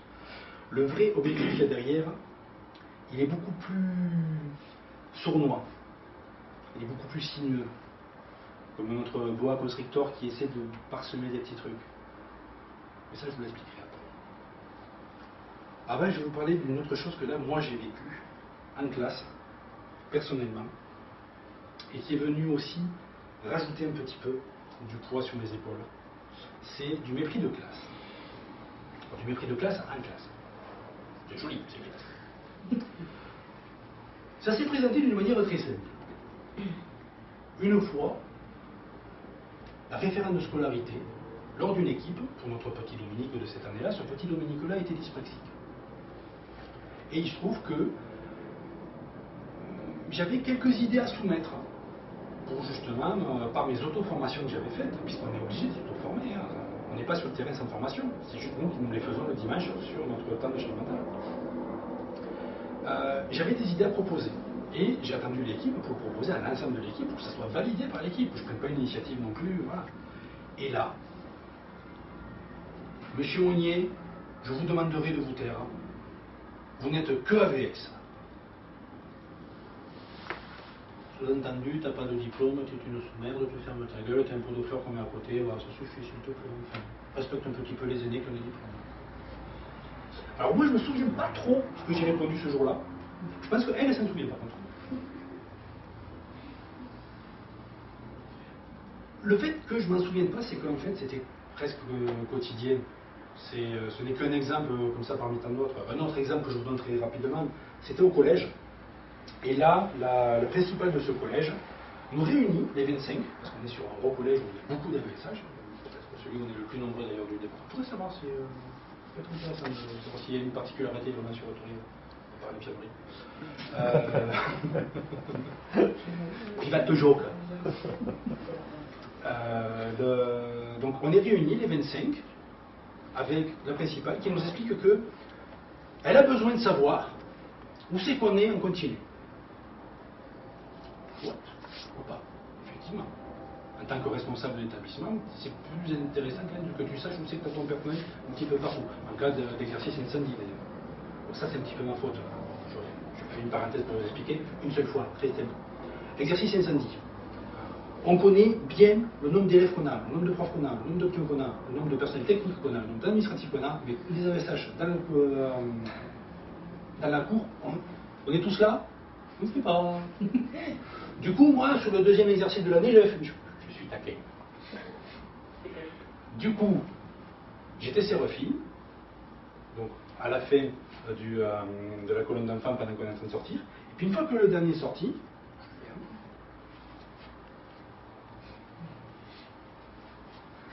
et je vais en salle des profs. Et j'attends. Un quart d'heure, 20 minutes. Ils reviennent. Et premier comment je fais. Qu'est-ce que tu fais là? Je crame. Alors oui, il faut passer par ce genre de petite taquinerie pour montrer que pointer du doigt, il y a un souci là quand même, il faudrait que vous sachiez où c'est. Comptez-nous quand on est là-bas. Donc bon, j'avais mis ça en place. Enfin, j'avais mis le doigt sur ça, donc effectivement, quand elle vient nous dire qu'elle a besoin de savoir où c'est qu'on est en permanence, moi je me dis, ah c'est pas ça, ça. C'est cool, elle a entendu. Enfin non, je dis pas ça parce que je sais que c'est pas elle, parce que je l'avais fait avec celui d'avant, mais qu'elle n'avait pas cette info-là. Donc elle a décidé de son propre chef qu'il fallait nous fliquer absolument. Et elle nous explique que pour ce faire, elle nous file notre emploi du temps, heure par heure, et elle nous demande chaque heure d'aller devant au bureau, au professeur, de demander au professeur de pointer le fait qu'on est là dans son cours. Tu demandes à mon collègue le professeur de me fliquer? Moi je lève pas la même. Alors quand je lève la même, elle a baissé la tête, elle fait. Oui, monsieur Mounier. Juste une question. Admettons, on fait ça. Bon, ça ressemble quand même beaucoup au petit contrat qu'on fait passer à certains élèves quand ils sont un petit peu le contrat réussite. Ils sont casse-couilles, ils sont plein de conneries. On leur demande de chaque heure pointer, demander au prof. Est-ce que c'est un petit truc pour surveiller, parler assez peu. Okay. Je trouve que ça ressemble un peu à ça quand même. Ça me plaît moyen. Je fais par contre, est-ce que vous avez besoin que je vous dise si le prof de maths il explique bien Pythagore? Elle relève la tête et quoi? Ben, je sais pas, vous demandez à notre collègue enseignant de surveiller notre travail, en jugeant de notre présence. Est-ce que vous avez besoin qu'en retour, nous, on vous dise s'il fait bien son taf? Parce que vous n'y êtes pas dans la classe.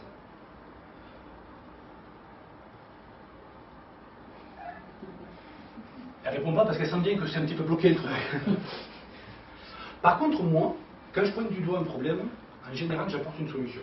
Pas forcément la solution, mais une solution, une idée de solution. Parce que j'aime bien être dans la contradiction, mais je n'ai pas envie d'être bêtement dans la... Non. Non, mais on pourrait peut-être. Du coup, j'y apporte une solution. Je fais, moi, ce que je vous propose, parce que je suis d'accord, vous avez besoin de savoir où on est, mais bon, c'est pas besoin de savoir heure par heure. De toute façon, votre système ne vous permet pas de savoir si heure par heure on est, puisque c'est nous qui l'avons le papier avec nous. Donc ça, à la limite, vous le verrez à la fin de la journée quand vous le déposez sur le bureau. Moi, ce que je vous propose, c'est que chaque demi-journée, parce que c'est pas la peine de faire heure par heure, on vient à votre bureau, donc, on dit coucou, on est là, bonne journée, et on repart. Comme ça, vous savez, demi-journée par demi-journée, qui est là, qui n'est pas là. Si on n'est pas venu vous dire bonjour, c'est qu'on n'est pas là. Elle a dû se dire qu'elle allait voir débarrouler 25 personnes par demi-journée dans son bureau. Non, je vous propose une contre-proposition. On va faire ça, mais vous le dites à ma secrétaire. Elle, on peut la faire chier, c'est pas un souci. Du coup, ce qu'on a fait, c'était la secrétaire qui avait effectivement un papier qui était sur son bureau, qu'on venait signer, on venait pointer, mais c'est nous qui pointions, on ne demandait pas à un collègue enseignant de nous fliquer, c'était nous qui venions dire on est là, voilà. On discutait un petit peu, ça permettait de résoudre le besoin qu'il y avait, alors besoin qu'elle avait un petit peu inventé aussi, parce que nous fliquer, on n'avait pas besoin. Elle avait besoin d'avoir l'info, mais la façon dont elle voulait le présenter, c'était vraiment une façon, par justement cette notion de néo-management, de venir rappeler qu'on n'est rien, on se tait, on est là, il faut, et on est soumis à une autorité qui n'est même pas notre autorité en plus. Et il se trouve que, encore une fois, j'ai fait des miennes. J'ai pas signé. Moi, je signais pas. Bon, j'avais permis que ça se mette en place, donc j'allais pas non plus bêtement dire non. Donc, au lieu de signer, je faisais des petits dessins. À la fin de la semaine, j'avais une jolie frise. C'est une petite façon de faire de la désobéissance civile à moindre frais. Je participe au truc, mais je montre que je suis pas tout à fait d'accord. Mais bon, même avec cette résistance-là, le mal était fait. J'avais quand même accepté de me mettre moi-même ma propre laisse. Alors j'avais fait en sorte qu'elle soit le plus lâche possible, hein, mais j'avais quand même mis ma laisse. Et un bon toutou, ça me fait penser à une autre fois où j'étais aussi en laisse. Alors ça n'a aucun rapport avec le handicap, mais un petit peu quand même, vous allez voir, enfin avec le métier. C'est donc en 2007. Je suis à cette époque-là, je viens de démissionner de ma formation d'infirmier parce que j'avais plus de thunes pour les payer, donc j'ai dû démissionner pour raisons financières. Et je me suis payé une année de chômeur SDF. En 2007-2008, j'étais un petit peu à la ramasse comme ça.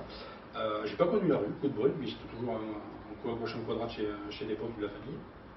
Mais voilà, j'avais pas d'adresse pendant une année entière, j'étais chômeur et j'avais pas d'adresse à moi. Et j'essaie de trouver du taf. Alors, on va trouver du taf quand t'as pas d'adresse, c'est compliqué. Et on va trouver un appart quand t'as pas de taf, vous connaissez le cercle. Et je postule dans une boîte de sécu. Parce qu'il se trouve que quand j'étais étudiant, j'avais déjà fait agent de sécurité. Bon plan, d'ailleurs, si vous donnez des idées aux étudiants, plutôt que d'aller s'immoler, parce que 450 € par mois ça ne suffit pas, on peut trouver des tafs sympas, où on est payé à étudier. En fait, moi j'étais donc agent de sécu, et je bossais la nuit, je faisais 12 heures, et à part surveiller les caméras et faire 3 rondes dans la nuit, le résultat, j'étais au bureau à réviser mes cours. Voilà. J'étais mal payé, mais j'étais payé à réviser mes cours. Donc c'est pas le bon plan. Je suis persuadé qu'il y a un taf d'agent de sécurité pour tous les étudiants de France. Mais si on en croit les réflexions qu'ils font sur le chômage et sur l'emploi, c'est pas comme ça que ça marche. Je sais pas. J'ai pas bien compris la propagande, la communication. Bon bref, je postule donc comme agent de sécurité dans une boîte, je les ai au bout du fil. Et je fais alors oui, donc j'ai fait ça déjà pendant mes années fac, j'ai bossé sur tel truc, avec tel partenaire, avec la gendarmerie. Ah oui, mais vous comprenez, là en ce moment, c'est pas trop ça au niveau de l'emploi, mais vous mesurez combien? Je fais 1m80, mais après je suis aussi secouriste, je pourrais m'occuper des personnes, et puis voilà, j'ai un CV qui n'est pas dégueulasse, je me vends quoi. Oui, mais vous comprenez, en ce moment, il n'y a vraiment pas de poste. C'est vraiment. Et puis en plus, on vient de faire des recrutements, donc c'est pas possible du tout. Combien vous pesez? Je fais 5 kilos. Vous êtes dispo à 14h? À 14h10, je signe mon contrat. J'étais embauché au poids pour faire chien de sécurité. Alors, je vous ai raconté l'embauche, je vais vous raconter qu'est-ce qui m'a amené à démissionner. 15 jours plus tard, je joue mon rôle de chien de garde au McDo du Capitole. Alors, normalement, tout le monde connaît les caisses en bas, mais tu connais pas, bon, t'as la chance. Le bâtiment, il est très cool. Tu as les 2 salles de restauration, premier et deuxième étage, les toilettes à l'étage, et en bas, juste les caisses, le déversoir, enfin les cuisines, et l'escalier pour y monter. Et donc mon rôle, c'est d'être dans l'escalier et de dire aux gens qu'ils ne peuvent pas aller faire pipi s'ils ont envie sans avoir pris un coca. Les gens se présentent, je peux aller aux toilettes, moi c'est réservé à la clientèle. Prenez un coca.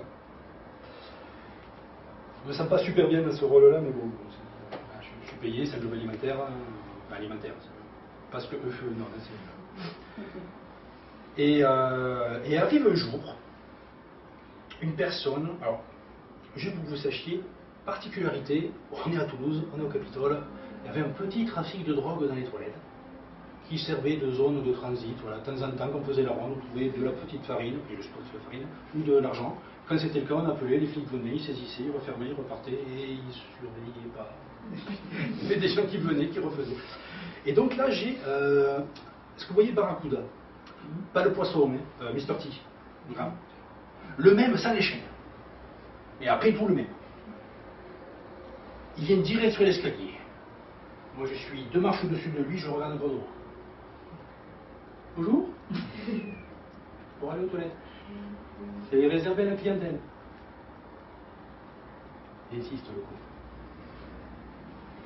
On a passé, allez, 15 minutes, où même il a essayé de forcer un petit peu. Je dis, non mais franchement, prenez une frite, prenez un coca, puis je vous laisse aller. Mais franchement, je vais vous faire économiser, je sais pourquoi vous êtes là. Il n'y a pas rien.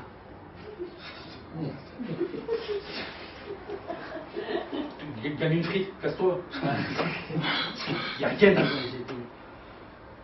Puis il discute quand même, on discute, hein. Il avait envie aussi de la diplomatie au début. Puis au bout d'un moment, il met les mains à la poche. Il m'explique, je suis désolé d'en arriver à ces métiers-là. Il met des gants de cuir qui sont un petit peu coquets. Et puis, pas le barrer cette histoire. Putain, c'est mon rôle. Là, il m'attrape par la laisse, la petite cravate, et il tire dessus comme une brute. Coup de bol, c'est des cravates de sécurité, c'est juste un élastoc, et puis il retrouve comme un coffre. Je le pousse, on tombe dans l'escalier, on arrive en bas, et là, vous voyez les cubutos, le jeu là, l'équipe, il n'a pas fini de tomber que déjà il s'est relevé. Il est remis des vifs. Mais bon, c'est pas grave, il est loin, je risque pas. Me fous, je sais toujours pas combien ils m'ont touché. Il était trop loin. Beaucoup de gestes au bras, je sais pas. Il me met un coup bien placé dans la mâchoire, il me sèche comme ça, je tombe comme une merde. Et là, il me semblait que c'était pas assez. Il me vient dessus, il m'enjambe, et il commence à taper 2, 3, 4 au niveau de l'occiput. C'est le nonos qui est derrière. Dans dessous le cerveau, c'est assez important dans ma vie. Et là, je me dis, je crois que ce monsieur essaie de me tuer. Comment lui exprimer ma désapprobation envers ce projet? J'attrape la jambe et je me relève en essayant de le faire tomber. Ça marche. Il finit pas de tomber, il se relève déjà. Mais bon, là c'est bon, je me fais plus avoir, je connais les distances de sécurité maintenant, c'est 2 lignes. Et là j'ai tous mes réflexes de karatéka, de kickboxing, de rugby aussi un petit peu, parce que je fais pas ce métier pour rien, j'arrivais avec un background. Et là je me dis c'est bon, je me ferai plus avoir. Alors il m'a plus eu. Il a essayé d'en mettre 2-3, j'ai esquivé, j'ai attrapé, j'ai fait une clé, Et ce jour-là, je me suis aperçu que j'étais un pacifiste convaincu. Et j'étais pas fait pour ce métier. Parce qu'à ce moment-là, alors que c'est acquis que le monsieur veut me tuer, moi je lui explique encore que mais ça sert à rien, partez. Je discute avec lui encore. Je jouais pas les formats. Au bout d'un moment, il en a eu marre, il est parti. Alors je me suis dit, ce métier n'est pas fait pour moi. Je vais démissionner. J'ai démissionné. Alors que quelque part j'avais réussi, j'étais pas allé aux toilettes, donc bon, j'avais réussi la mission. Mais bon, je démissionne, et 15 jours plus tard, je tombe sur une annonce pour l'emploi pour faire à l'époque emploi de vie scolaire, EVS, qui allait devenir pendant là. C'est grâce à ça aussi que j'ai été recruté. Parce que sinon j'étais en train d'empêcher des jeunes d'aller pisser au bout. Le problème qu'il y a, c'est que ce jour-là, voilà, j'étais finalement que cette compétence-là, un gros qui empêche les gens de passer, un gros chien qui posait, et j'étais pas quelqu'un de qualifié. Encore une fois, j'étais qu'un outil, parce que la société m'utilisait comme un outil. Et ça, c'est quelque chose qui dérive tout le long, justement, des métiers tels qu'ils sont devenus maintenant. On n'est plus qualifié, on n'a plus de métier, on a des compétences. Alors, les compétences, pour tous ceux qui sont de l'éducation nationale, on sent bien ce que c'est. Pour ceux qui ont maille à partir avec Pôle emploi, on peut sentir aussi que maintenant, on n'est plus des travailleurs qualifiés dans un métier, mais on est une liste de compétences, parce qu'on est devenus des outils surspécialisés. Et cet outil-là, surspécialisé, a priori, ou peu spécialisé, c'était ce que j'étais à ce moment-là. Et moi, ça m'a fait penser, quand j'en ai pris conscience, justement, à un autre organisme qui est, pour le coup, surspécialisé, que j'adore, mais qui a un gros souci, c'est qu'il est bloqué dans son évolution. Je vais vous parler de notre animal, un prédateur hors pair également, j'adore les prédateurs, l'étoile de mer. C'est pas un fruit de mer, c'est pas un fruit, c'est un animal, et c'est un prédateur génial. Il est ultra adapté, ultra spécialisé à son milieu marin. Il est capable de traquer un coquillage, pas violent comme ça, mais à son niveau à lui-ci quand même, et de venir l'englober avec ses 5 petites papates, qui est pleine de ventouses, et juste en fait, par le système qu'il a, un système, ce qu'on appelle un système aquifère, qui utilise en fait l'eau salée, comme étant un vrai verre hydraulique, il est capable, juste en forçant, d'ouvrir le coquillage et de pouvoir projeter son instrument à l'intérieur, parce qu'il y a aussi cette capacité, un petit peu comme les aliens, hein, il envoie là un truc, puis il bouffe comme ça. Et il fait ça d'une manière, mais c'est d'une facilité déconcertante pour lui. Alors que nous, quand on a besoin d'ouvrir une huître, on utilise toute notre technologie, le fer, pour faire un couteau spécial, pour faire un levier spécial, pour la plupart du temps, se le foutre spécialement dans le poignet, et que ça saigne, et que c'est dégueulasse, et qu'on foutez la peau d'huître, franchement, alors, petite parenthèse secouriste. En cas d'hémorragie, 3 lettres, A, B, C. Le saignement est abondant, tu bouches, tu couches. Vous bouchez le truc, vous couchez la personne, et ça suffit. Vous appelez les secours, tout ça. A, B, C. Si on veut vraiment être précis, A, B, C, D. À la fin, une fois qu'il est parti, vous allez prendre la douche parce que vous avez du sang partout. Fin de parenthèse de secouriste. Donc, notre étoile de mer, elle est surspécialisée à son milieu, et ça a été à la fois sa plus grande qualité et son plus grand défaut. C'est qu'elle est tellement adaptée, elle est tellement capable de se régénérer, parce que ça aussi c'est génial. Elle a une capacité totale de régénération. Tant et si bien qu'à un moment donné, les pêcheurs qui n'avaient pas conscience de ça, quand il est remonté dans les nasses avec tous les coquillages, qui sentaient bien qu'ils allaient foutre en l'air tous les coquillages, pour s'en débarrasser, il les prenait avec le couteau, il les coupait en deux, il les remettait à la mer. Manque de bol, quand on fait ça, ça fait 2 étoiles de mer dans 6 mois. Parce qu'elle se régénère totalement. À partir du moment où le centre des 5 branches, le système nerveux est toujours présent, elle est capable de refaire un individu complet à partir de là. Donc elle perd un bras, elle refait un bras. On la coupe en deux, ça fait 2 étoiles de mer. Et cette capacité-là de se reproduire à l'identique et d'être un outil surspécialisé, comme on attend des élèves à l'école d'être juste des outils dans les livret de compétences, des personnes à Pôle emploi de n'être que des compétences, ça fait qu'on ne peut plus évoluer. Parce qu'on ne fait que répéter inlassablement ce qu'on nous demande, ce qu'on nous fait faire. Et ça, le capitalisme, il a envie de faire ça. Surtout qu'on ne réfléchisse pas, surtout qu'on soit juste là, un outil dans l'usine à faire des trucs. Un ouvrier peu spécialisé au maximum, mais capable de faire que si on a un bras qui coupe, bon, la loi nous oblige à mettre une petite rente de la sécu et tout ça, mais si en plus ça peut repousser tout ça, et le transhumanisme, ça peut être fou. Et voilà. Toutes ces choses-là qui viennent se rajouter. Notre étoile de mer, un exemple tout bête de son incapacité à évoluer, l'isthme de Panama, donc entre les deux Amériques, il est sorti de l'eau, il a séparé l'océan Pacifique et Atlantique il y a à peu près 3 millions d'années. Et les espèces qui sont de chaque côté, elles ont continué à évoluer parce qu'elles étaient séparées les unes des autres. Et on trouve une diversité d'un côté qu'on n'a pas de l'autre. Les étoiles de mer, pas que, mais principalement elles, n'ont absolument pas évolué. Les mêmes espèces sont du même côté. 3 millions d'années, elles n'ont pas été foutues d'être différentes. Elles n'ont pas pu évoluer, elles ne peuvent plus évoluer. Alors qu'en 32 000 ans, on est passé du gros loup au petit équel. On peut évoluer. Nous, en tant que grand singe, on est censé évoluer. Quand on est confronté à quelque chose, c'est par nos imperfections qu'on peut réfléchir, s'adapter pour l'enfant, adapter le système, adapter l'environnement. C'est ça qui nous permet d'évoluer. Si, sans faire exprès, on se laisse mettre dans un schéma où on n'est que des compétences, on va devenir des étoiles de mer. On ne pourra plus évoluer. Il y en a certains que ça arrangerait.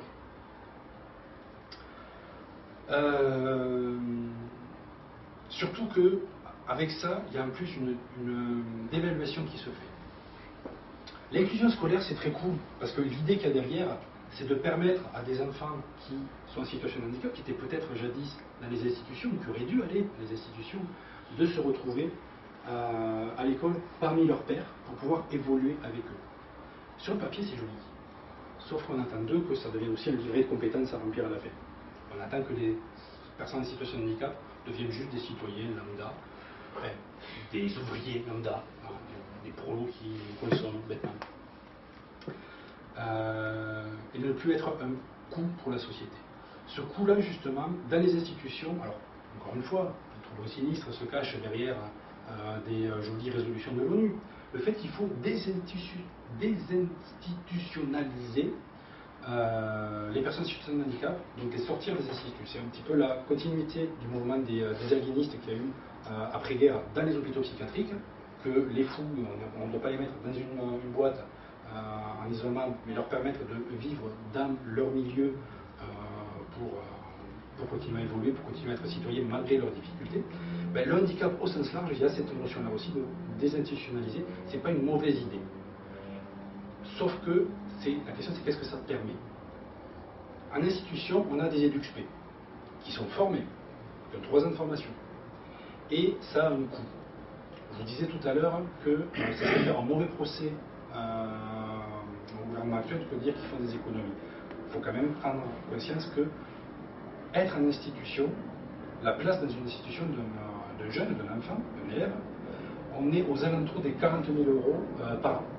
C'est le coût de fonctionnement pour sa place à lui. C'est une moyenne, hein. C'est de 5 à 11 fois ça, c'est vraiment la moyenne centrale. On peut arriver jusqu'à 110, 120 000. Mais en gros, voilà, 40 000, c'est le prix moyen. Alors que à l'école, le coût d'un élève par an, c'est une moyenne encore une fois, 8 000 euros. Donc on passe de 40 000 à 8 000 euros. Donc on se dit, ah, ils essaient de faire des économies.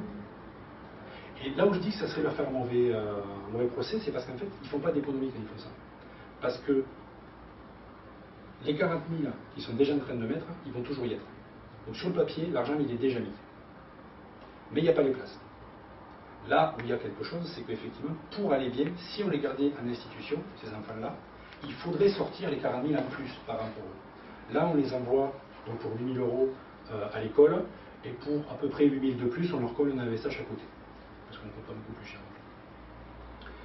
Mais surtout, ça permet d'amener des élèves qui auraient été enfermés par ailleurs avec des spécialistes dans un système où ils peuvent éventuellement évoluer. Sur le papier, individuellement, c'est une bonne idée pour chaque individu, chaque enfant, c'est une bonne idée individuellement de leur permettre de sortir de là.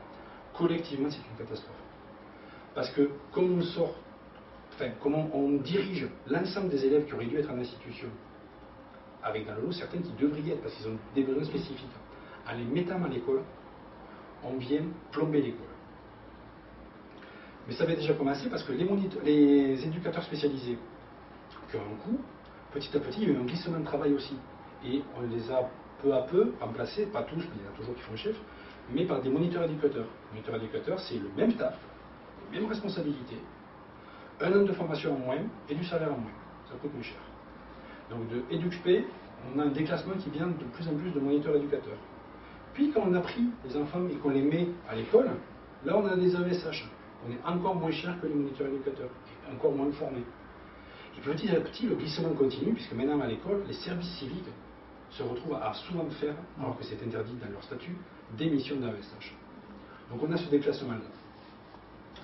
Encore une fois, on a l'impression que c'est pour faire des économies.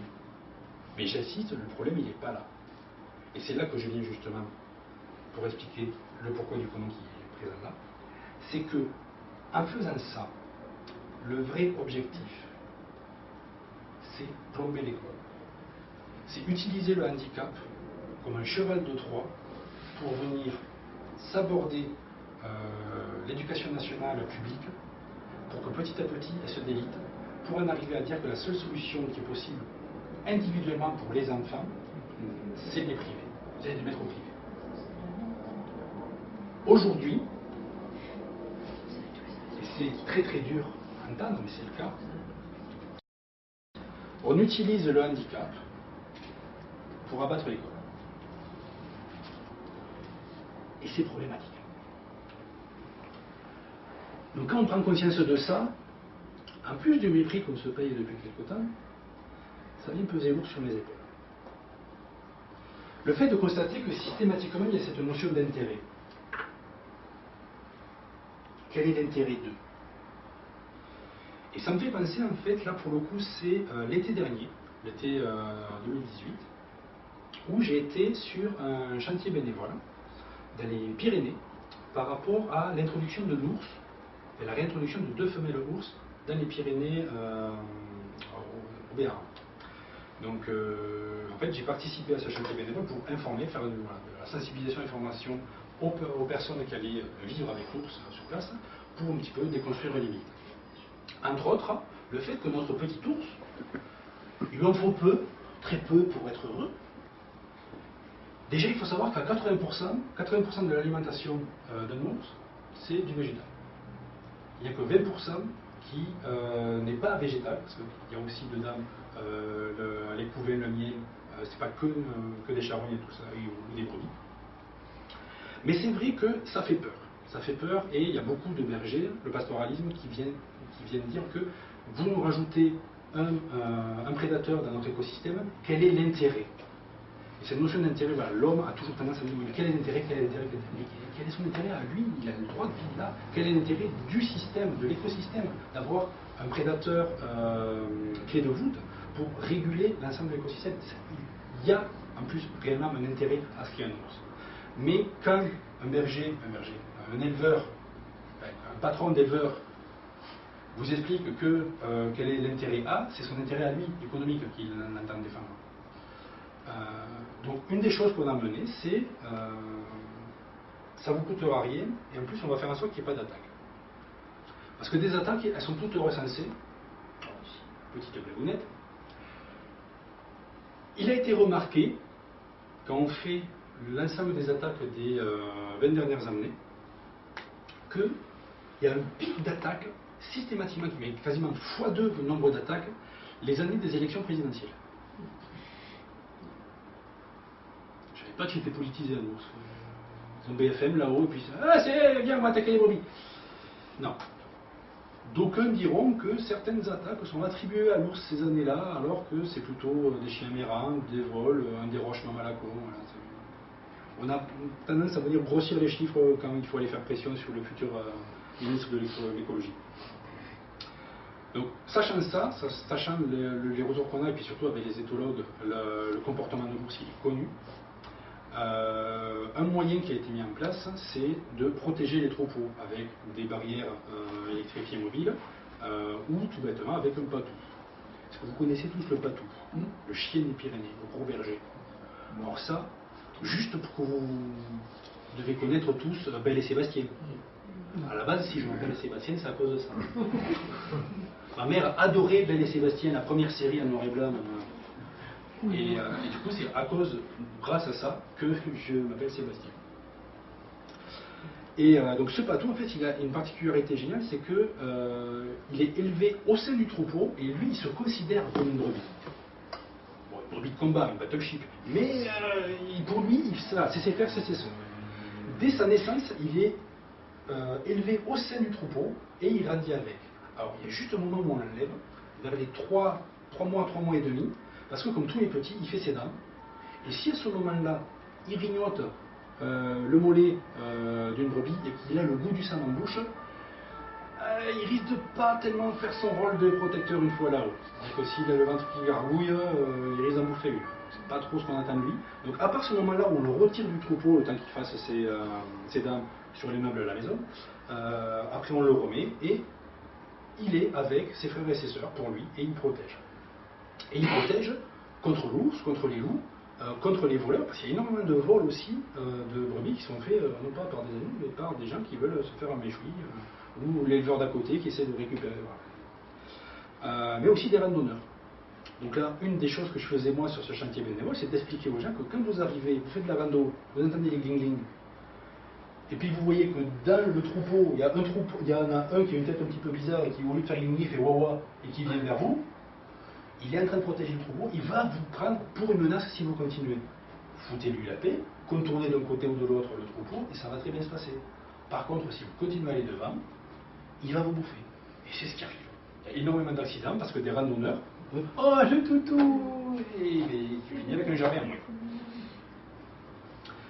C'est très mignon, mais il faut leur foutre la paix quand ils sont au boulot. C'est comme les chiens de guide d'aveugle. Quand ils sont en train de guider la personne, il faut leur foutre la paix. Ils sont en train de bosser. Ça peut se questionner, mais c'est le cas. Et donc tout ça pour en dire, l'ours, en fait, quand il débarque de Slovénie, parce que là on est allé les chercher en Slovénie, alors il faut savoir que c'est le même ours partout en Europe. Il y a certains qui se disent oui, mais c'est un ours de là-bas, il est loin. L'isthme de Panama, il a fallu 3 millions d'années, les étoiles de mer sont là. Les forêts de Pyrénées et Slovénie, ça fait pas suffisamment longtemps que tout a disparu. L'ours de là-bas et l'ours des Pyrénées, c'est le même. C'est l'ours brun d'Europe. Mais on l'appelle l'ours des Pyrénées parce qu'on est un petit peu chauvin. Mais la Slovénie ici, c'est le même.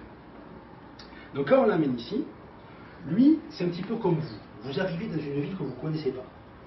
Il est 22h30, vous ne connaissez pas les lieux, vous ne savez pas où sont les bons restos, lui, il ne sait pas où sont les bons pois à champignons, vous n'avez pas le choix, et puis il y a une enseigne lumineuse, jaune, qui clignote. Pour lui, ça fait gling-gling, mais bon, c'est... Non, jamais.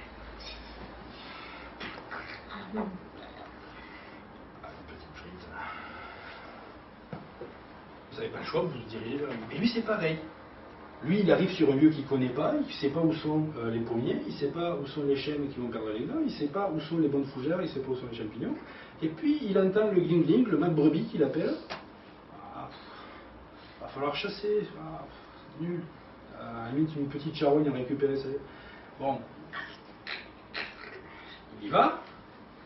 Et si là, il a un patou qui lui dit, c'est réservé à la clientèle, tu prends un coca ou tu passes pas. Et bien, même avec un patou sympa, il fait, il se barre, il va chercher autre chose. Et donc c'est ça que, sur ce chantier d'information, on a mené comme information. Le patou, ça fonctionne, c'est vrai. Et je me suis aperçu quand j'ai fait ça, pendant l'été, quand j'expliquais ce qu'était le patou, un battleship, tout ça, je me suis dit, marrant quand même. Parce que moi à l'école, je suis un patou aussi. De Sébastien, je suis passé à Belle. Parce que je suis au milieu du troupeau des enfants, avec eux. Je les protège, autant que faire se peut. Des fois entre eux, quand ils se battent. Des fois d'un enseignant qui n'est pas trop... Alors il y a non. D'autres adultes qui peuvent être malveillants envers eux. Pas forcément de mauvaise volonté, mais malveillants quand même. Et je suis auprès d'eux, et le problème c'est qu'à la fin, là, ma réflexion de vegan est revenue se rajouter, c'est que comme le patou avec les brebis, comme moi au sein de la classe, quel maître je sers vraiment? Est-ce que j'accompagne mes brebis? Est-ce que j'accompagne mes enfants? Ou est-ce qu'à la fin de l'année, il y a ceux qui partent à l'abattoir de toute façon, et ceux qui à la fin de leur scolarité partent à l'abattoir de la vie active aussi, se faire bouffer par le capitalisme? Il m'a rajouté ça. Merde. J'interroge comme beaucoup mon métier et de plus en plus que j'y réfléchis, plus il perd son sens.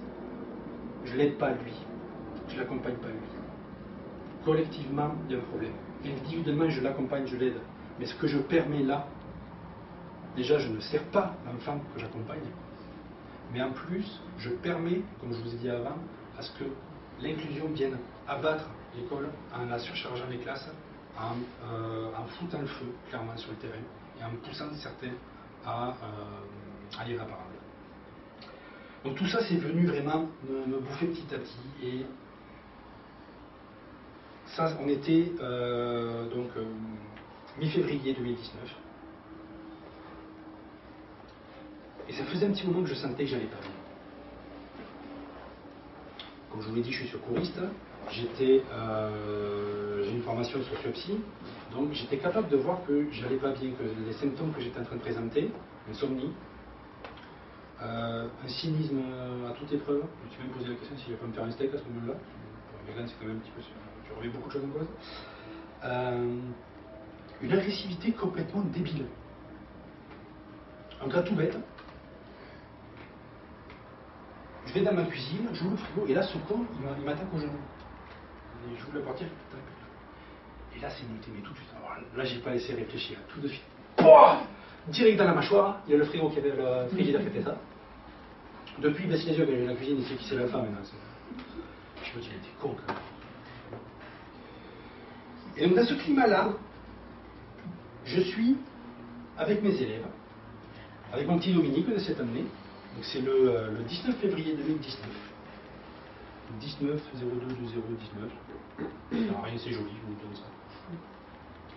Et là, mon petit Dominique cette année, entre autres difficultés, handicap qu'il a, son positionnement vis-à-vis de l'adulte, la façon de d'interagir avec l'adulte de manière générale. Et là, il va me faire le même truc qu'il m'a fait 200-300 fois depuis le début de l'année. C'est un petit regard narquois. Truc à la con. Pas de raison. Hein. Mais là, ce jour-là, je suis fatigué.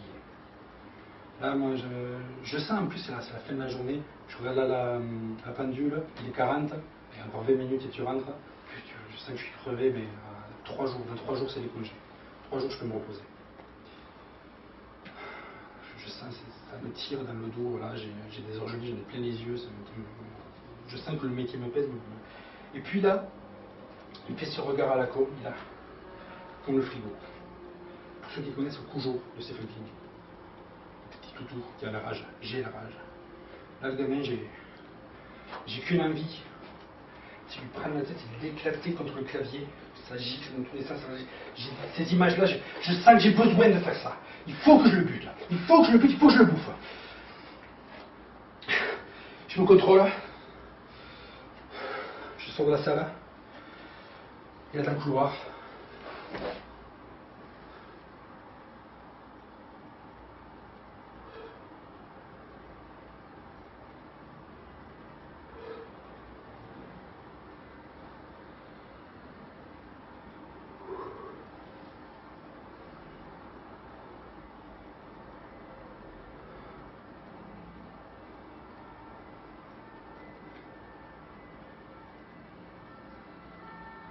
La sonnerie retentit.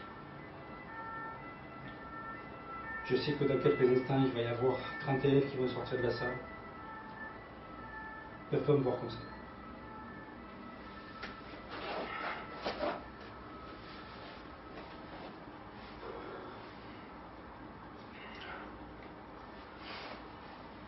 La porte s'ouvre. Ils débarquent tous. J'entends demain, Sébastien.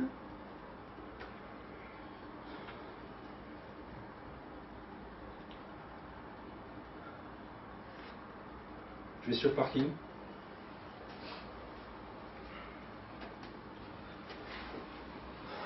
J'habite à 5 minutes du collège. Ça va. Je démarre, j'entends la maison. Et là, sur le parking, je ne sais pas vous dire combien de temps j'y suis resté. Je m'effondre sur mon volant et je pleure.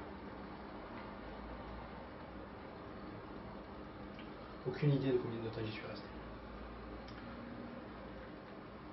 Le lendemain matin, j'allais voir mon docteur, qui me mettait en arrêt maladie. Et j'ai pas remis les pieds au collège jusqu'à fin juin, quand je savais que les enfants n'y seraient plus.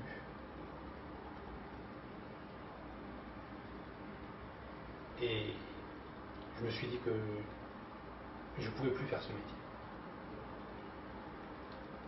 Ce métier que j'aime. Ce métier qui a complètement perdu le sens que je croyais qu'il avait. Mais où, tel Cujo, justement, ce Saint-Bernard, c'est une nouvelle de Stephen King, je vous invite à la lire, elle est très sympa. Où, de protecteur, je suis passé à possiblement meurtrier, parce que j'étais vraiment... Le goût du sang, je l'ai eu dans la bouche. Et là, c'est pour ça que je ne peux plus retourner auprès d'élèves à l'école. Je supporte d'être avec d'autres enfants, mais le milieu classe, il est ultra anxiogène pour moi. Je sais que je ne peux plus le faire, que je suis dangereux aussi. Alors évidemment, ça m'a bien dévasté,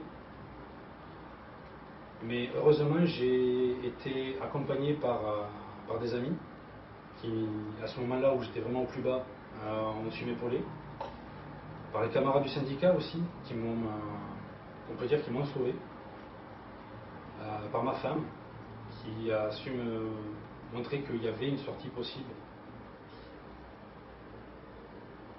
Parce que j'ai pas eu d'idée suicidaire à ce moment-là, parce que j'avais une porte de sortie, parce que j'avais des amis, j'avais des camarades, j'avais ma femme, et j'ai assez rapidement eu l'idée de sublimer tout ça et de me barrer de l'éducation nationale, de monter mon entreprise, de faire ces conférences gesticulées. J'ai vu ma porte de sortie. Mais d'autres collègues n'ont pas vu cette porte de sortie. Et confrontés à des situations qui sont aussi merdiques que la mienne, parce qu'en fait elles sont systémiques, elles sont partout, il y en a qui ont commis l'irréparable. Je pense que c'est le cas pour vous tous. Vous avez entendu parler de Christine Renon, qui était directrice dans le 93, et qui, le troisième samedi de cette rentrée 2019, avec entre autres choses, les nouveautés de la loi pour la confiance, a fait le choix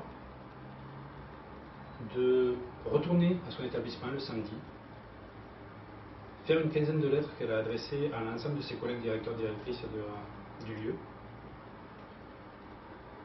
à préserver l'ensemble des collègues qu'elle avait, y compris la personne qui venait ouvrir le portail le matin. Elle est allée lui mettre un petit mot: ne rentrez pas, appelez les pompiers. Après avoir fait tout ça, elle est montée dans l'atrium de son établissement, et du dernier étage, elle s'est jetée dans le hall.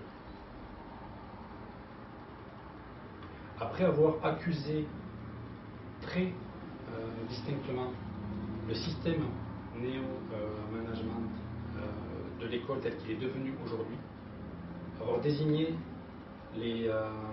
ces petits riens qui prennent le temps, qui prennent 200% de notre temps, après avoir montré qu'on est considéré comme des objets, elle a fait le choix pas de se suicider. Moi je ne dis pas qu'elle s'est suicidée, je dis qu'elle s'est sacrifiée. Elle a fait le choix de se jeter elle-même sur les hauts fonds, puisque dans sa lettre elle parle justement de ces naufragés que l'on sacrifie dans la tempête. Elle a vu ces hauts fonds, mais elle a décidé de se jeter dessus. Et à travers cette lettre, de servir de phare pour nous tous, à l'éducation nationale, mais aussi dans l'ensemble des services publics, en montrant que le système tel qu'il est fait là, le système qui cherche à privatiser à terme l'ensemble des services publics, c'est pas juste du pognon qui pique, c'est des vies qui détruit. Et elle a décidé donc de se jeter sur ces hauts fonds et d'être un phare. Très rapidement, l'Académie de Créteil a cherché à étouffer l'affaire. De la même manière que chaque samedi, on envoie des brumes qui font pleurer sur les manifestants. Ce petit phare jaune qui apparaît, on essaie de le cacher dans la brume. S'ils essaient de la cacher, je pense que c'est de notre responsabilité à tous de servir de corne de brume. de ne pas laisser faire, de ne pas oublier, et de continuer à porter la voix. C'est ce que je fais avec cette conférence gesticulée. J'ai hésité à parler de Christine parce que j'ai commencé à l'écrire début juillet. Et donc son geste est arrivé comme pour illustrer ce que j'étais en train de pointer du doigt, une réalité que j'ai partagée avec elle. C'est pour ça que je me sens solidaire aussi, que je veux absolument faire en sorte qu'on n'oublie pas son nom. Elle s'appelait Christine Renon et elle s'est sacrifiée pour nous. Moi, je compte faire en sorte qu'elle n'ait pas fait pour rien.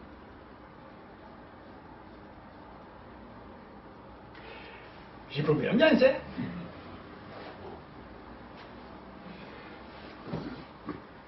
On arrive tout doucement vers la fin de cette conférence. Il y a encore quelques petites choses que je voudrais vous dire. Et pour essayer de remettre un petit peu de fun, parce que voilà, je ne vais pas vous laisser partir comme ça non plus, je voudrais faire ce que... alors je ne sais plus quel réalisateur disait ça. Si jamais vous savez de quel réalisateur je parle, ça m'aiderait beaucoup de savoir son nom, qui disait que dans chacun de ses films, il met une recette de cuisine complète. Et il expliquait dans une interview que, comme ça, quand les gens ils sortent de la séance, s'ils n'ont pas aimé le film, au moins ils ont eu une recette. Voilà. Et j'ai envie de faire un petit peu pareil. J'ai envie de vous donner une petite recette, mais je ne suis pas cuisinier, donc je vais vous donner une recette de secourisme. Je vais vous donner la conduite à tenir face à une personne qui a un traumatisme. Traumatisme grave suite à un choc. Imaginez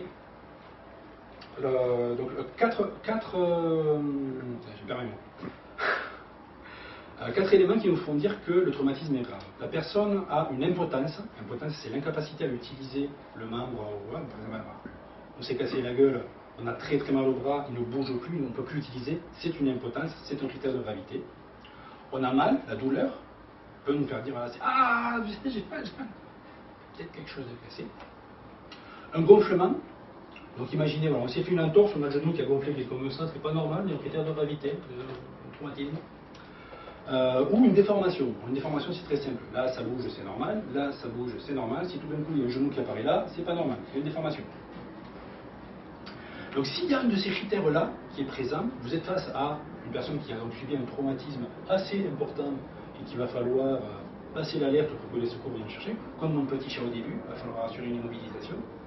Mais vous avez quelque chose à faire en particulier, et je vous propose, est-ce qu'il y a un volontaire pour se faire péter, Merci. On va simuler. Je vais vous demander de fermer les yeux, pas la caméra, et de les rouvrir quand vous allez entendre le bruit de chute. Le bruit de chute, je vais vous dire tout de suite pour pas que vous ayez peur, c'est la chaise que je vais laisser tomber à côté. Le cas, c'est très simple, tu étais sur la chaise en train de trifouiller pour changer une ampoule et ça a ripé, tu es tombé, tu vas avoir très mal au dos, donc tu me dis j'ai mal et je ne peux plus bouger. Je le dis. Tu vas le dire tout à l'heure, quand il y aura le bruit qu'ils auront rouvert les yeux. Ça marche? Fermez les yeux, mise en scène, allonge-toi, je te prie. Donc quand tu entends le bruit de la chaise qui tombe, tu as très mal, tu gueules, voilà, et après je fais. Je gueule vraiment. Oui, vas-y. T'es prêt? Ah!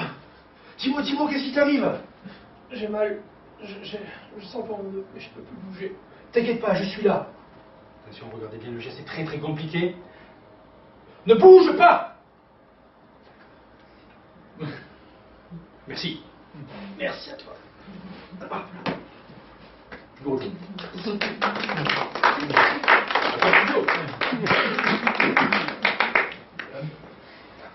Je vous donne cette recette-là parce que c'est un cas très particulier où justement il ne faut rien faire.